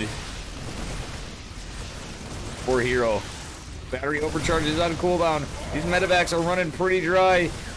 The observer does go down to a Widow Mine, but there's only one surviving in the fray of it. Robo Bay is going to be completed. Another Immortal coming out. Beautiful Warp Prism micro from Hero. Again. Ooh, the Warp Prism is going to cause Gumiho to be split apart a little bit, but he really wants to kill that. He gets the Warp Prism, but that's at the cost of what?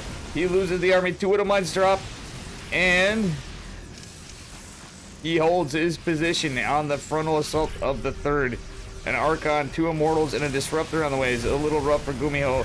Again, these medevacs are just getting depleted more and more and more, and they're running low on health in some cases. 2 more do join the fight with some energy. Battery overcharge available again, however. Immortal is slowly getting chiseled away at. It is not quite enough DPS. Gumiho is in a great position. Can he secure the lead? If he wins this fight, it doesn't die to this Disruptor immediately. Oh gosh, beautiful pickup from Gumiho. What a mad lad, jumping on top of not just one, just 2 Disruptors. This could be game-ending damage right here.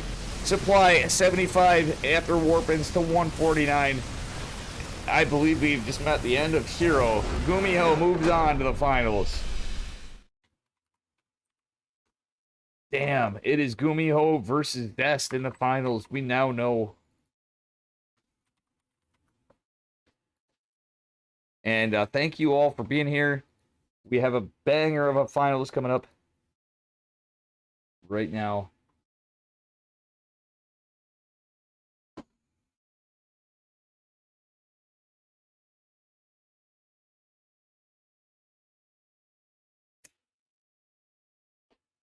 Well, hot damn, we got ourselves a finals.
We are in the grand finals.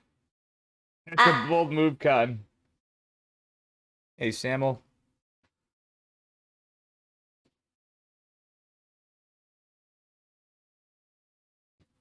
GG. This is a freaking fantastic finals to be able to catch. Satan Saviors, good to see you. We have a TVP finals. And man, am I happy to see this. I hope you folks are as well. we couldn't ask for a better outcome, I don't think, for... I mean, there's so many good players and everything else. But anyway, moving on to game number 1 of the grand finals of the ESL Open Cup Asia. Number 110, spawning in the bottom left corner, representing Dragon Phoenix Gaming, it is Zest. And his opponent in the upper right, representing Psystorm Gaming, it is Gumiho, the Red Terran. Alright, Zest is making his way across the map with that probe a little early. It is just a pylon scout, but nonetheless, may make a huge world of difference. Oops, sorry. We are trying to see what's going on here. I'm just checking my... And that probe is gonna find some damage to the SCV. Gumiho opening kind of similarly in his own way. They have battled their way to the grand finals. The mech god himself, Gumiho, going with an eBay block against presumably the best at Zest, going double gas against Gumiho. We have a bit of a aggressive play from both players. Not out of the realm of possibility that Zest actually is going in for the cheese.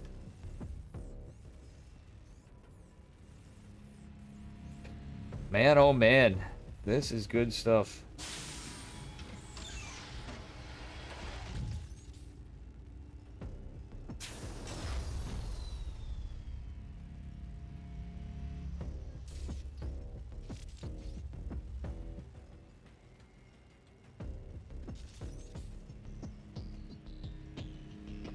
Alrighty, so what do we have here?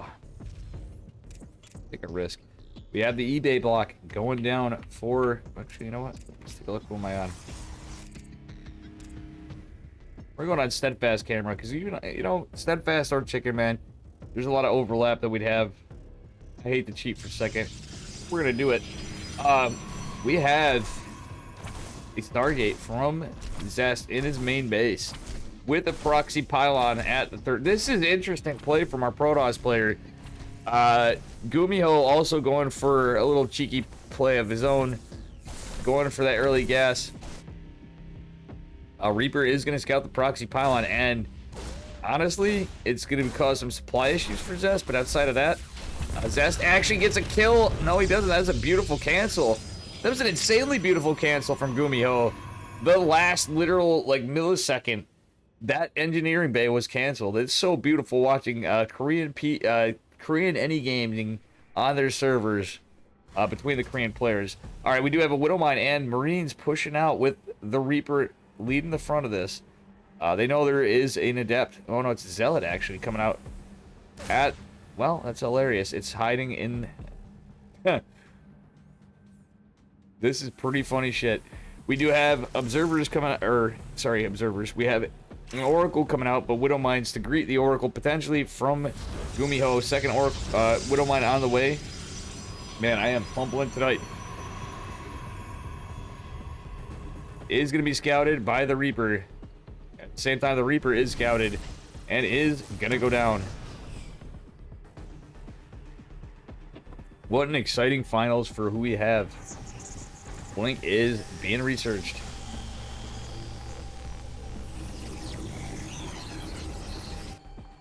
Oracle is going to find its way into the regular third, not, well, regular, I'd say, natural third, not triangle from Gumiho. Looks like there's a Widowmine in the mineral line to catch this as the medevac goes out. An empty medevac. Interesting play from Gumiho to psych out his opponent, and the Oracle going down. This is some big brain mind games, except for the... Nope, the medevac is doing absolutely nothing.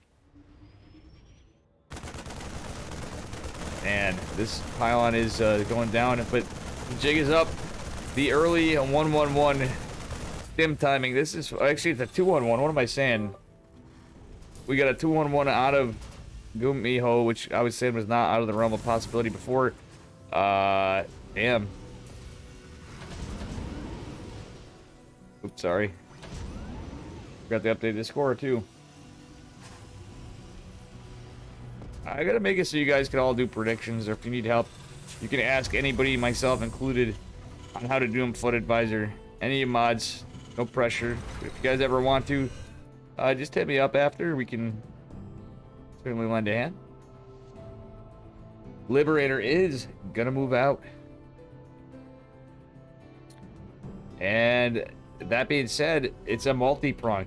This is a Widow Mine drop multi-prong attack, but at the same time, funnily enough, there's going to be a proxy pylon and maybe proxy gateway from Zest with the Dark Shrine. So Invisible Men is the play from our Protoss player, who does have Blink finished. Not just available, but finished. Before Stim's done, he's putting a lot of hurting on. However, these Stalkers are going to be needed to defend against this. This is a Liberator and a Widow Mine drop. With no Stalkers back at home, he could potentially recall. But that's going to be a little rough. Stim is going to finish momentarily, making this absolutely difficult to deal with. And Blink was used once. Timing is getting tougher. Widow Mine's drop, catching 2 workers. However, this Liberator is going to be tough to deal with. We are not going to see... Oh, no. Stalkers going down. This is rough. Gumiho is picking them apart. Taking game number 2 for Storm Gaming.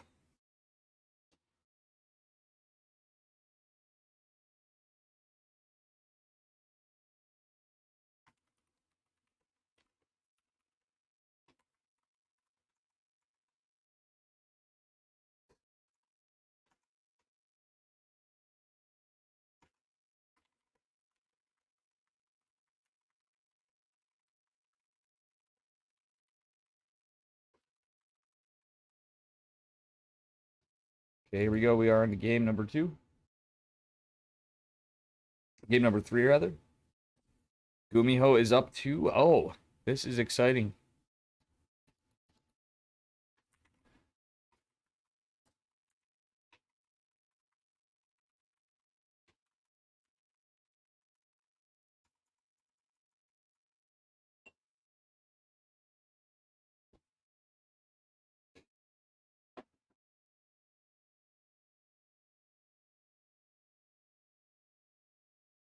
This is actually really cool. Gumiho is playing pretty cracked. He is up 2-0. And with that said, we're moving on to game number 3. Actually, this is a best of 7. I can't believe I'm drawing that kind of a blank right now. With that said, we may have to update this.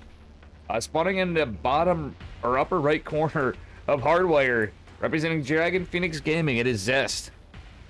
And his opponent in the lower left, representing Storm Gaming, it is Gumiho. Portland the Red and the Terran. This wonderful PvP, PvT series. Man, anything is possible. This could go to the end.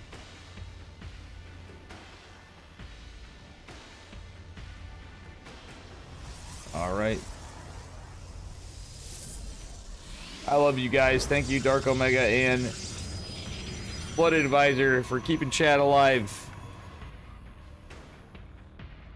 Gumiho with a very precarious barracks, kind of in a very strange location, but give him a little bit of a lead in terms of rush distance for a Reaper, and outside of the pathing of the probe. This is funny. Going for the double gas opener. We don't know what to expect out of Gumiho totally, though. This could be full-on Gumiho. We could see command centers where they're not supposed to be. We could see all sorts of stuff. The creative games begin. Thank you so much for the prediction, Dark Omega. Man, Zest with the Reaper wall is actually going to come in potentially pretty beneficial this game. With this proxy Reaper hover, I don't know. Let's see where it's path.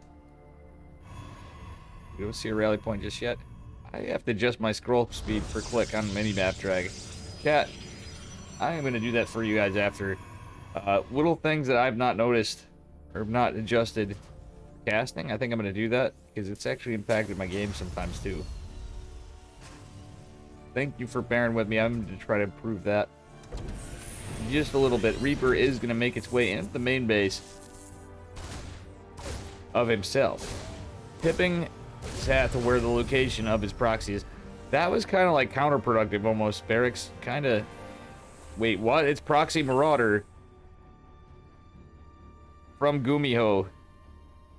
In a very interesting location. Oh my god, it's Proxy Starport. What? Marauder Hellion. If he gets an armory, this is totally Gumiho. This could be like Proxy Marauder Hellbat Cloaked Widow Mine against Stargate.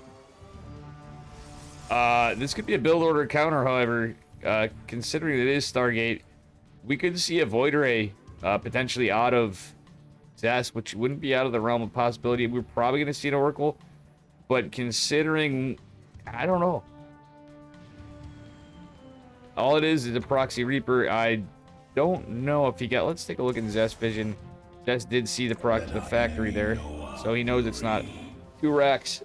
This is pretty wild. Stalkers are going to be able to defend the Reaper, and there's no way for it to get up with the cliff.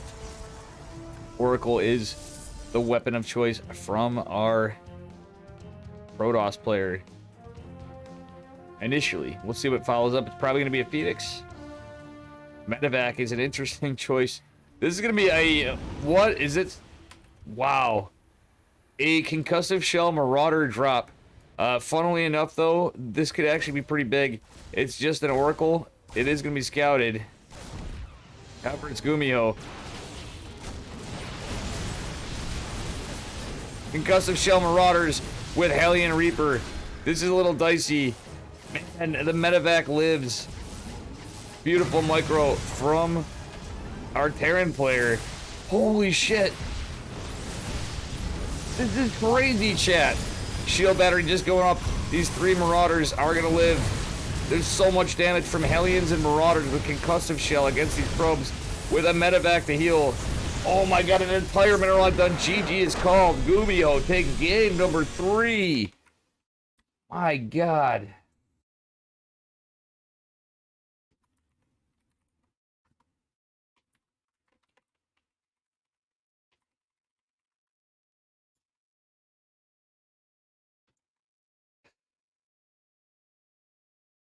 Jesus Christ.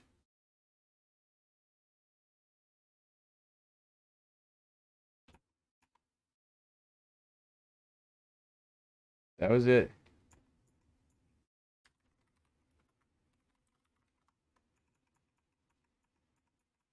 This is, I gotta say, very well played, everybody. Oh, game 3.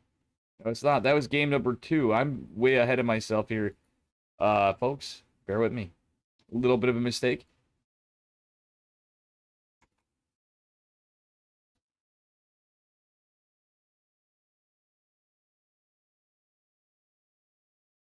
This is potentially match point if Gumiho takes it. I got a little ahead of myself. And moving on to the end of this. This is game 3. Potentially the end one. Can Zest come back? Are we going to go to game 5? Anything's possible. Gumiho has been playing absolutely cracked. That was such a crazy build. And not out of the realm of surprise from Gumiho. Can Zest come back? That is the question. And if not, this could be a complete clean sweep for Gumiho. Spawning in the bottom left corner of Blackburn. Representing Dragon Phoenix Gaming, it is Zest, our blue Protoss. And his opponent in the bottom right. Representing Psystorm Gaming, it is Gumiho. Man, what a freaking monster tonight. Zest was playing quite well.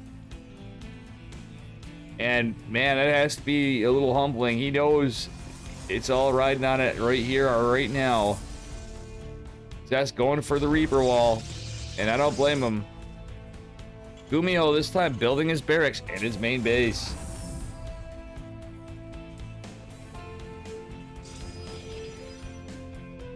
This is pretty good stuff.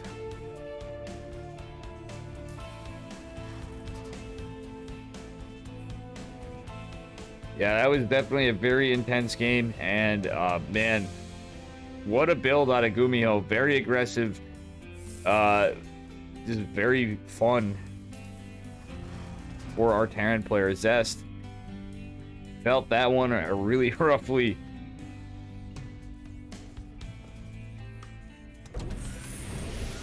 Okay, the barracks is going to finish just before the probe can do too much damage to the SCV.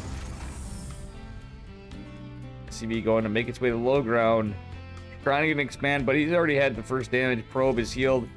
Gonna start this. Marines should come up in good time to make short work of the probe. Or at least fend it off. Okay, we do have an expansion from both players at the same time. It looks like we got a macro opener. Who's to say what's to happen, though? Especially against Zest and Gumiho. Marine making a full chase of the probe across the map. Well, I like this. The SCV's chilling in the slow zone to get vision of an adept push out or anything of the like.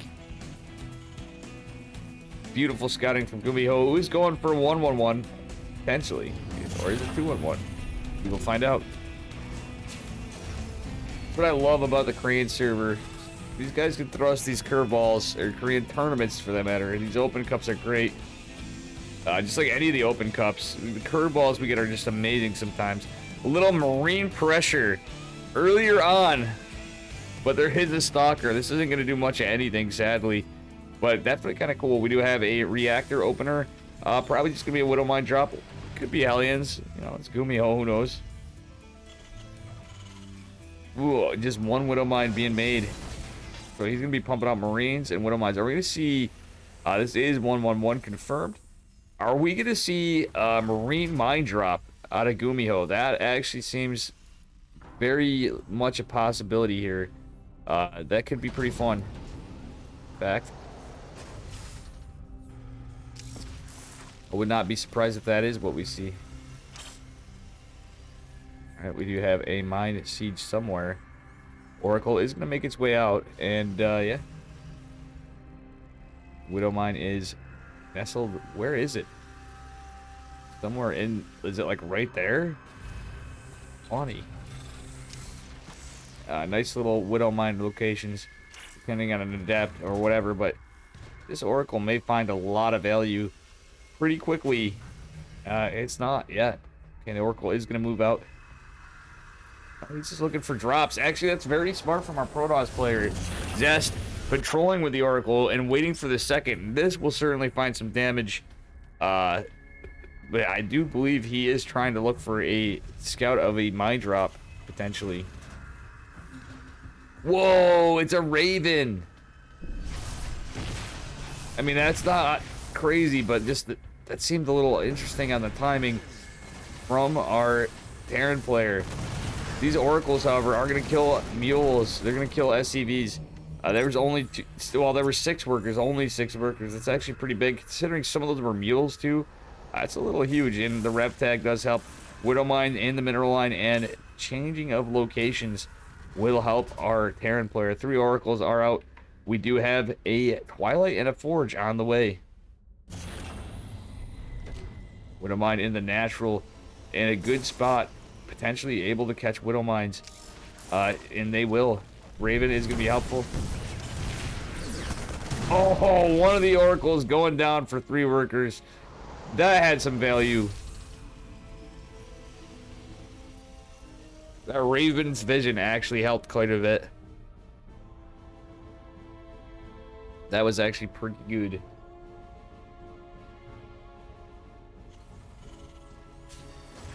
Them is on the way. Siege tanks are out. It's a little rough. This is a bit more of a little bit of Stargate play with this, but it is mostly stalkers. So I don't hate it. There's no Phoenixes. This is a charge and +1 timing, potentially. Now he's going for a 3rd base, but yeah, this could be a 3 base kind of push. Interestingly, it's not Phoenix. Phoenix charge a lot. We are going right into Psionic Storm. So this could get really fun really fast. Already with a very cool kind of start to the game.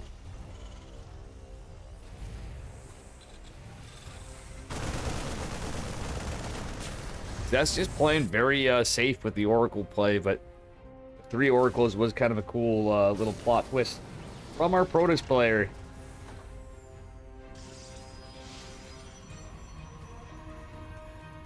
All right, saturation for Zest is going to start picking up here a bit for 3 bases to his 2-base Terran opponent. Stim is going to finish up. Combat shields are far away, but +1 on the way. That's pretty good for Gumiho. Playing mind games with his opponent, while the rev tag is active on those Marines and the medevac.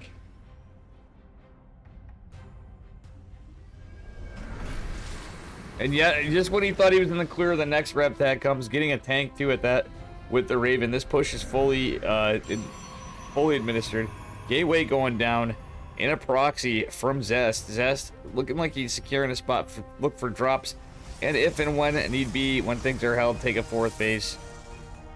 But that's really just to scout the drops and positional locational liberators, Ravens, etc. Drops, you name it. These rev tags have been invaluable. Storm is available, and man, he's got quite a few. This is going to take some good positioning from Gumiho, who pulled his entire natural off. This is the push. The SCVs are going to be annoying to deal with in this fight. However, oh, that is probably the worst outcome you can have for... oh, man, that jump on the army. Siege tanks are dropping. The army is advancing. So much of the infantry has been erased for our Terran player. 2 oracles do go down. But man, so much damage was dealt. This is very rough. Psystorm does do it. Gumiho, GG's out. Zest moves on. And he is not out of this. We're going on to game number 4.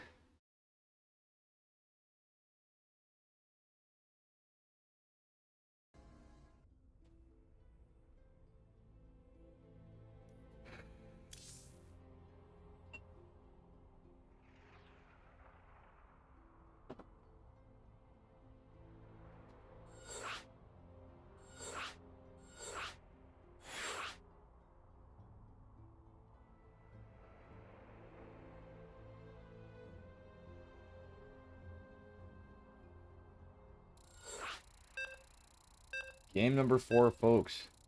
Let's fucking go. Yeah, it was some juicy storms, that's for sure. Zest is back in it. If Gumiho wins, it's no longer a clean sweep, though.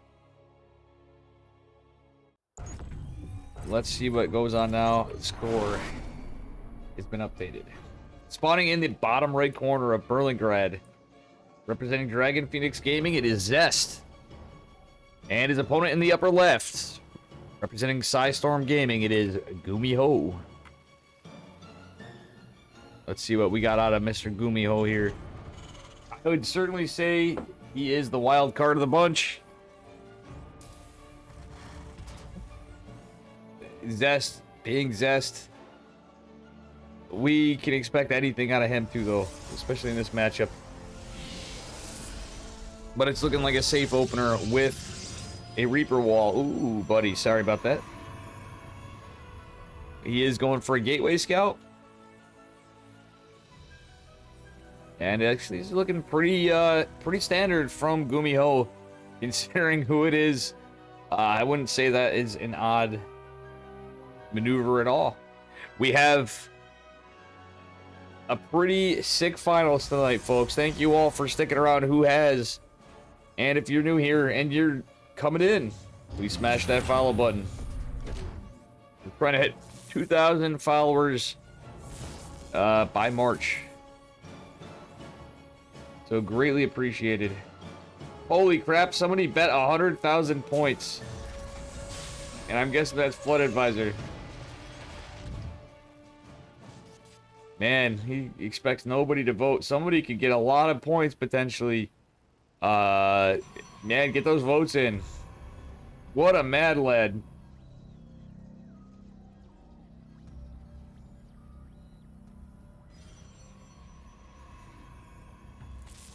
You got 635,000 points to spread, Flood Advisor, but still, what a mad lad betting 100,000. Chat, get those predictions in. If you're new to the stream, you have a chance to potentially win a lot of points if you bet against Flood Advisor. Because let me tell you something, this could go either way. This is certainly a bit of a gamble. We do have another Stargate opener out of Zest. It's been working out with mixed results, but I think he's feeling a little more confident after that last game. Playing safe, he's looking for, wow, Reaper Cliff blocks in every wish play. He has Stargate, so he can get an Oracle and get Vision. He's got his Adept going out. This is absolutely great from our Protoss, playing very safe and standard. Same time, Gumiho is not doing anything too wild card either. He wants to win this, and he's feeling confident, but he wants to be safe. Both players playing it safe. Wait, as I say this now, yeah, got the Reactor Widow Mines or Hellions going out. It is Hellions. It's yet another Stargate opener with double Adept from Zest. Another Marine going down. Oh man, this Adept is going to find its way across the map and get a few worker kills, potentially. Yeah, that's a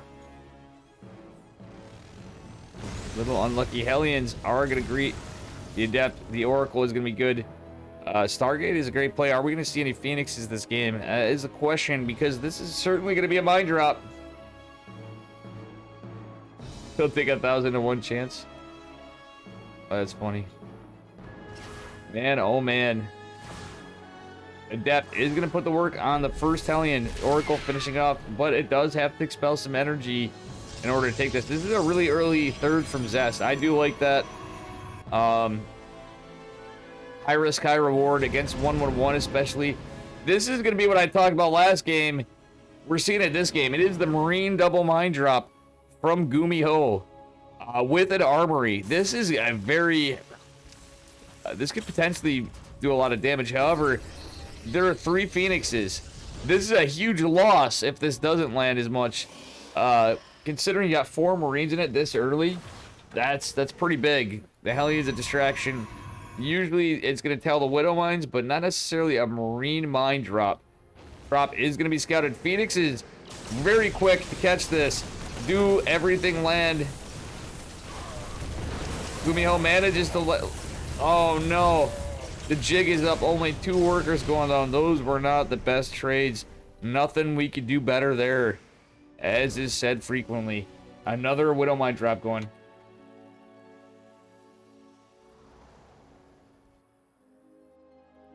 I'll take those points. Thank you, Dave. True, Samo. Samo was like, I want those points.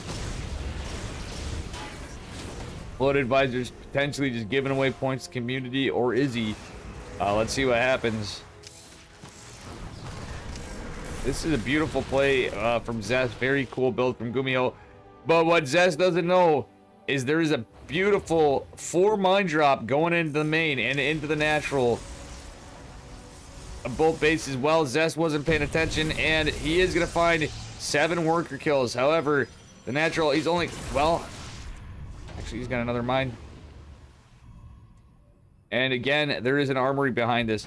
7 workers going down for Gumiho, but this is going to get cleaned up. The Adept is cleaned up. There's only 1 stalker. Phoenixes go back. The armory makes this very difficult to deal with. Oracle being forced to use a rep tag. Photon cannons going down in, well, the main base. 9 probes have gone down. Very good pressure from Gumiho, who is just now getting stim. You know, this comes at a cost. He's got delayed stim, and this is truthfully just a 3-1-1 out of it. Delayed NG Bay, delayed third base.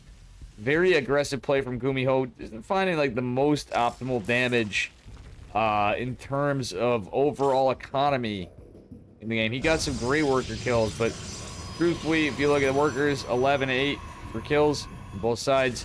Gumiho has lost significantly more, and that other medevac is just something he does not want to lose. This is not looking good for Gumiho.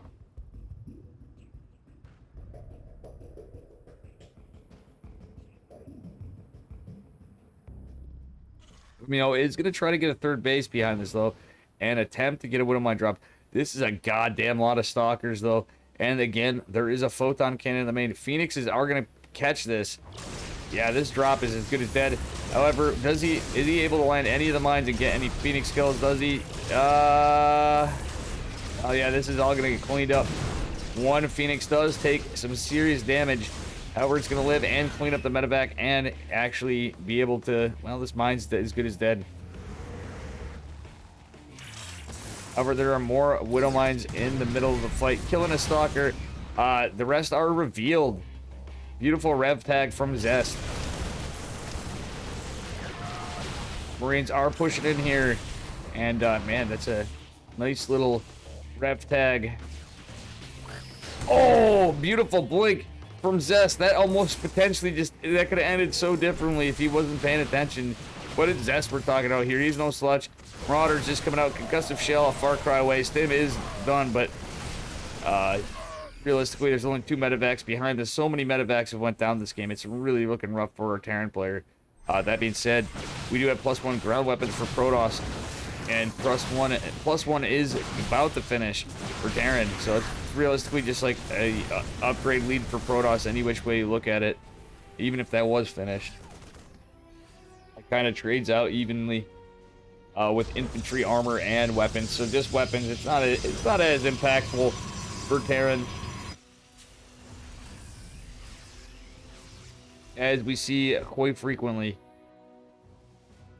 Or Phoenix and an Oracle going to move across the map, posturing in the center. That one Widow Mine is going to potentially deny a 4th base for Zest. And at the, you know what, it could even potentially get some Stargate units. Let's see if it does, and this could be what I'm talking about. Oh, getting some damage on a Phoenix.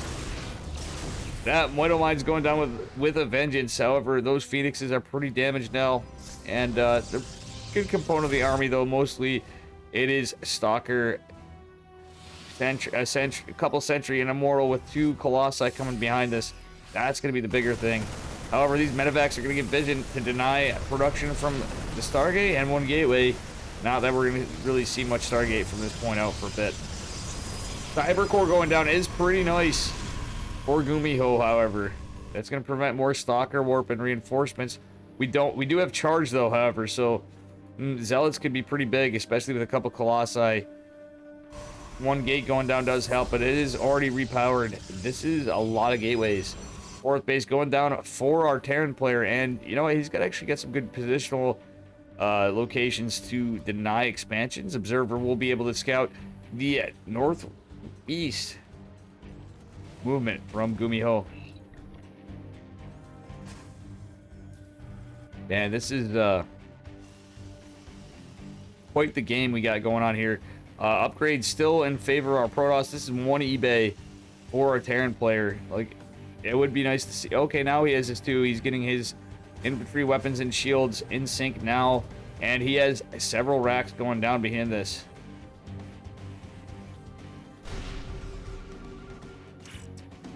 Okay, he's got a little bit of a defense here. The Observer makes this rough for Widow Mines to do anything with Colossi. Thermal Lance is going to also help us quite a bit. However, Terran is a little picked apart. EMP does hit on the back Colossi. That's actually pretty big, but he loses a Ghost in the northeast. That being said, Sensor Tower is going down. Phoenix's charge lots, the Oracle, all the Stalkers, all the army of Protoss are moving across. We're into a little bit of a base trade, a fight in the natural. This looks like it's ob speed. That is going to be denied, and a Robo deleted. However, there's so much Protoss. Gumiho is behind in supply. This is a very scary Protoss army for a base trade. However, a lot of the production going down for Protoss makes this funny. Robo's going down. All the production's going down for the core units of Protoss. This is pretty wild. We are going to see a clump up of everything. Zealots were actually just choked up a bit. 62 workers going down, though, for Protoss. However, there is a planetary. That is not... Oh, man, that's very unlucky. That's not even an orbital. We don't see a liftoff. For a base trade, I would like to see Gumiho going behind us, trying to lift things off, fly away. He really should. Like, I hate to say it, but as much as he's lost and as much as the army's there, Zest has... Well, he does have this pylon and gas extractor. But realistically, Gumiho needs to react quick. He can potentially clean this up. Yeah, actually, Zest obviously ahead, but Gumiho making that further push, and the ability to fly is kind of nice. Are there any Phoenixes left? I don't believe we have any Phoenixes left. I'd like to see Gumiho take one of these medevacs, load it up with some of this bio. Everything's not hitting anyway. He needs to clean the rest of this up. Probe's moving a Nexus, though. I think, well, it's likely that Zest has just done it. Gumiho has not rebuilt his base. Oh my god, this is what we've devolved to. Somebody just won some money. Potentially, yeah, that's a Nexus and a lot of Protoss with everything going down this bank. Look at the bank of Zest. Gumiho still has a bank, but he has no workers. I see. Man, these are photon cannons. This is not looking good for Gumiho. If he can kill this War Prism, he might have a shot, but he's got nothing to mine. This is all or nothing. It's looking very much in favor of Zest. What a crazy game. What a day for StarCraft in Open Cups. Sadly, mistakes were made. I think there is one ghost. We do have the EMP upgrade availability. One ghost in a dream, I guess. Just like a disruptor in a dream. This is going to be scouted. Bada bing. Oh no, he needs that ghost.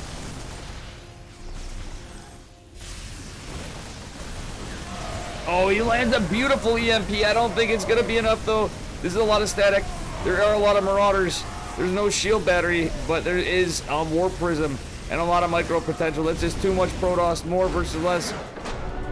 Zest takes game number 4. Hey, how you doing, Dreamer Toss? GG. Welcome, welcome, Dreamer Toss. And man, this is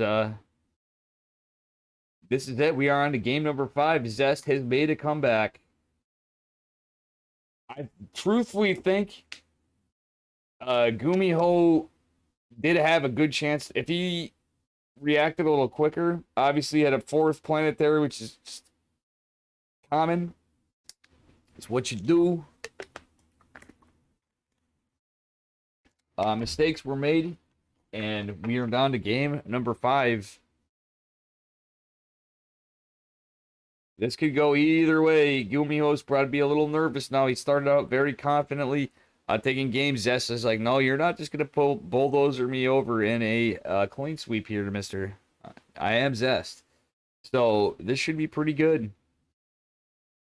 Winner gets all the prize money. Semifinalists not doing too shabby. You know, these two are duking it out for those dollary dues at the end.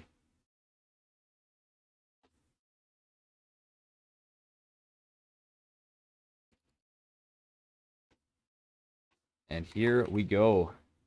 Match point.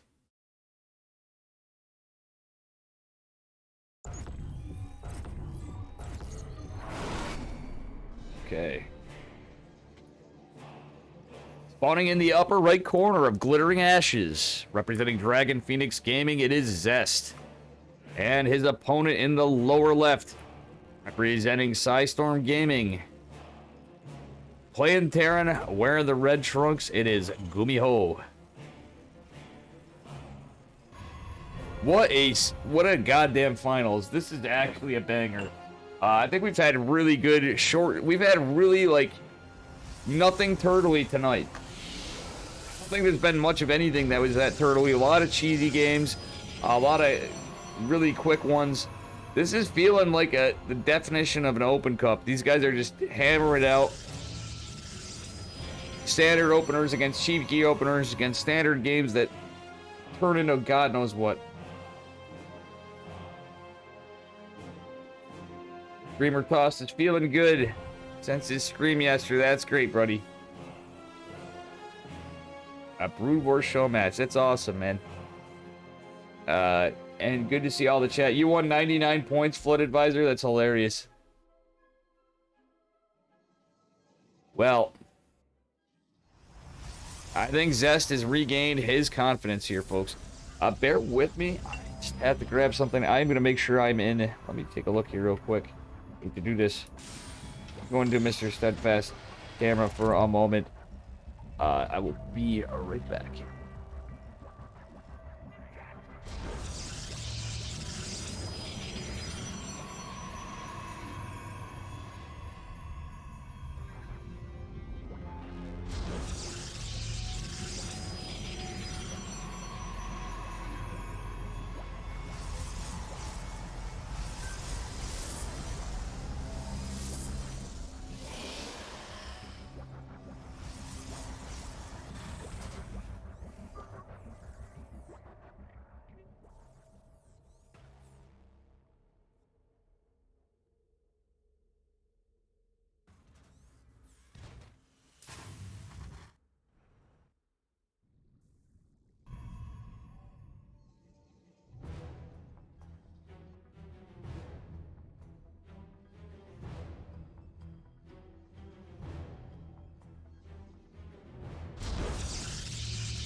Well, the game is casting itself for the moment. In the final match, we have a proxy Dark Shrine from Zest. It was all self-explanatory. I totally didn't have to use the bathroom and grab a little liquid refreshment. This is going to be a spicy one. Zest doing a ridiculously fast DT build in honor of... Well, this is a Dave Dark Shrine, guys. I'm calling it. This is literally a DT build on a DT stream. Does Gumiho have the tools? He did open 111. He does have a tech lab. The Raven is on its way. But these are super fast DTs. Honestly, what we're really looking at here is, will a mule be dropped? I do apologize for that. Little lapse in casting. My cat was bugging me to go find some food, and I didn't want him jumping on me during the end of this. But we had steadfast coverage. One Dark Templar is going to make its way out. Raven is complete. Scan or not. We actually have 2 scans available. This is pretty good for our Terran player. Raven is going to find this. Very unlucky for Zest.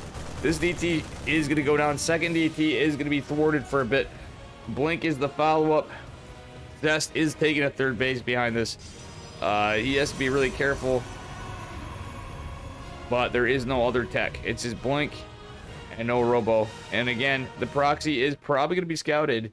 Raven and Cyclone going to find this. It's going to be one less big piece of tech and one pylon and production facility. That's one less warping for Zest. And less supply, and losing a very expensive piece of tech, the Dark Shrine. Alrighty. DT is going to chase the Reaper, at least find where the Reaper's going. This is at least denied as a proxy. DTs are still available for being morphed. The Raven does not go down. Oh, he's trying his damnedest to get the Raven, but it lives. The Stalkers blink away from the auto turret. However, there is a tank that's not siege. Oh, man. Not, there is no Colossus. This is something. Yeah, we got the DT in the chat. The animated DT. I hope you guys like the emote. Now that we got it in animated emote form. Man, Gumiho is not going to go standing down. That Raven living is pretty big for him, even though he is healing it. I like this out of Gumiho. We're going to try to see a Blink coming from Zest. No? Yeah, War Prism is on the way.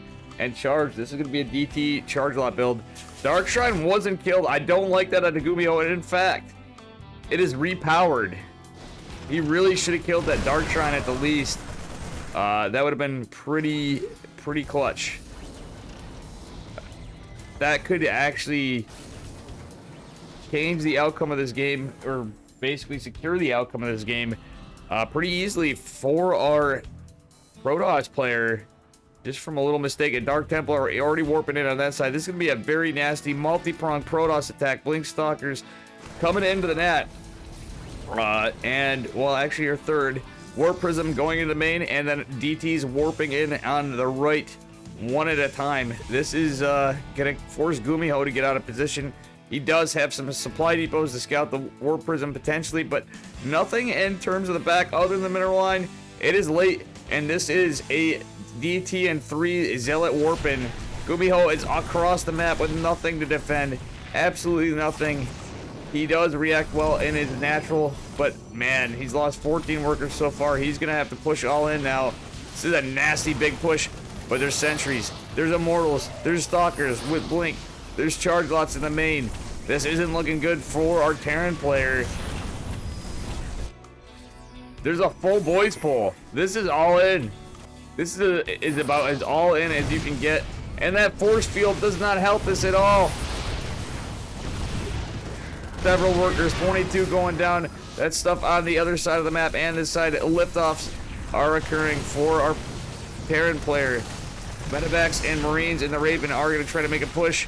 There's a lot of static battery overcharge. A recall of well, the War Prison Zealots. I don't know about DTs. Everything is doing the work on the other side. This is a very rough spot for Gumiho. He's all or nothing right now. 3 siege tanks and a Raven are going to help this a bit. But there's so much Protoss. Beautiful micro or not, this is literally looking pretty close to game. And what a humdinger it was. This is literally Custer's last stand. Everything's flying into the base of Burning Command Center. And Burning Orbital Command. Gumiho still has army, but not much. The Raven going down. Every component's big. Depleted medevacs. He did the best he could. And mounted his best effort for Psystorm maybe, but Zest and Dragon Phoenix Gaming take it. Oof.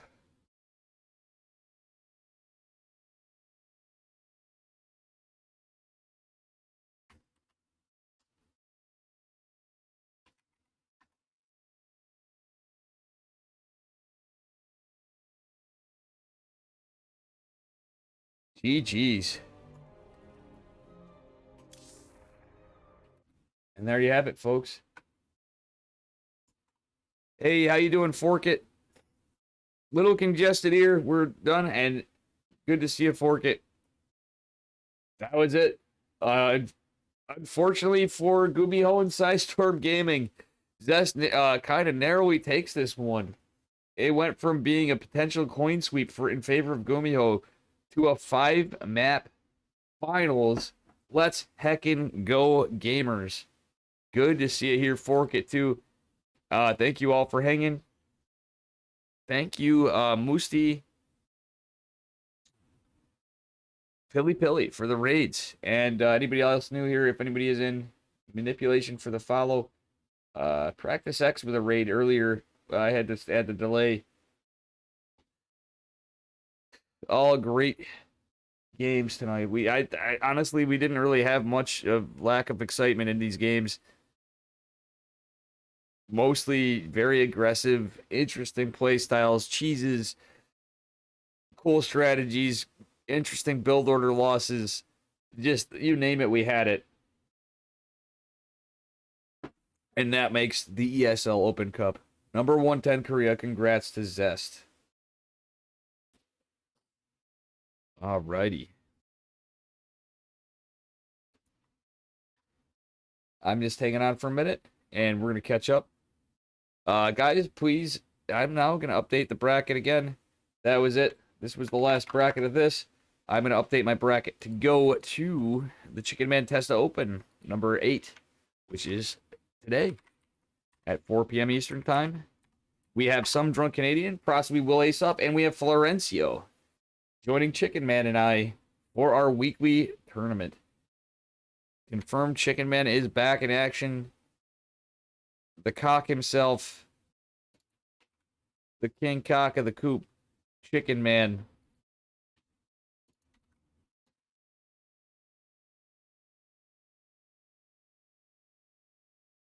And yeah, that is pretty good.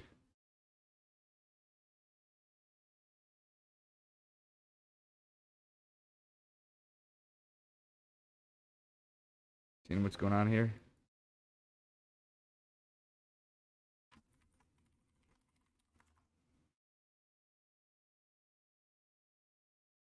Yeah, but for sure, I thought, that it was not in the realm of possibility for this to go anywhere.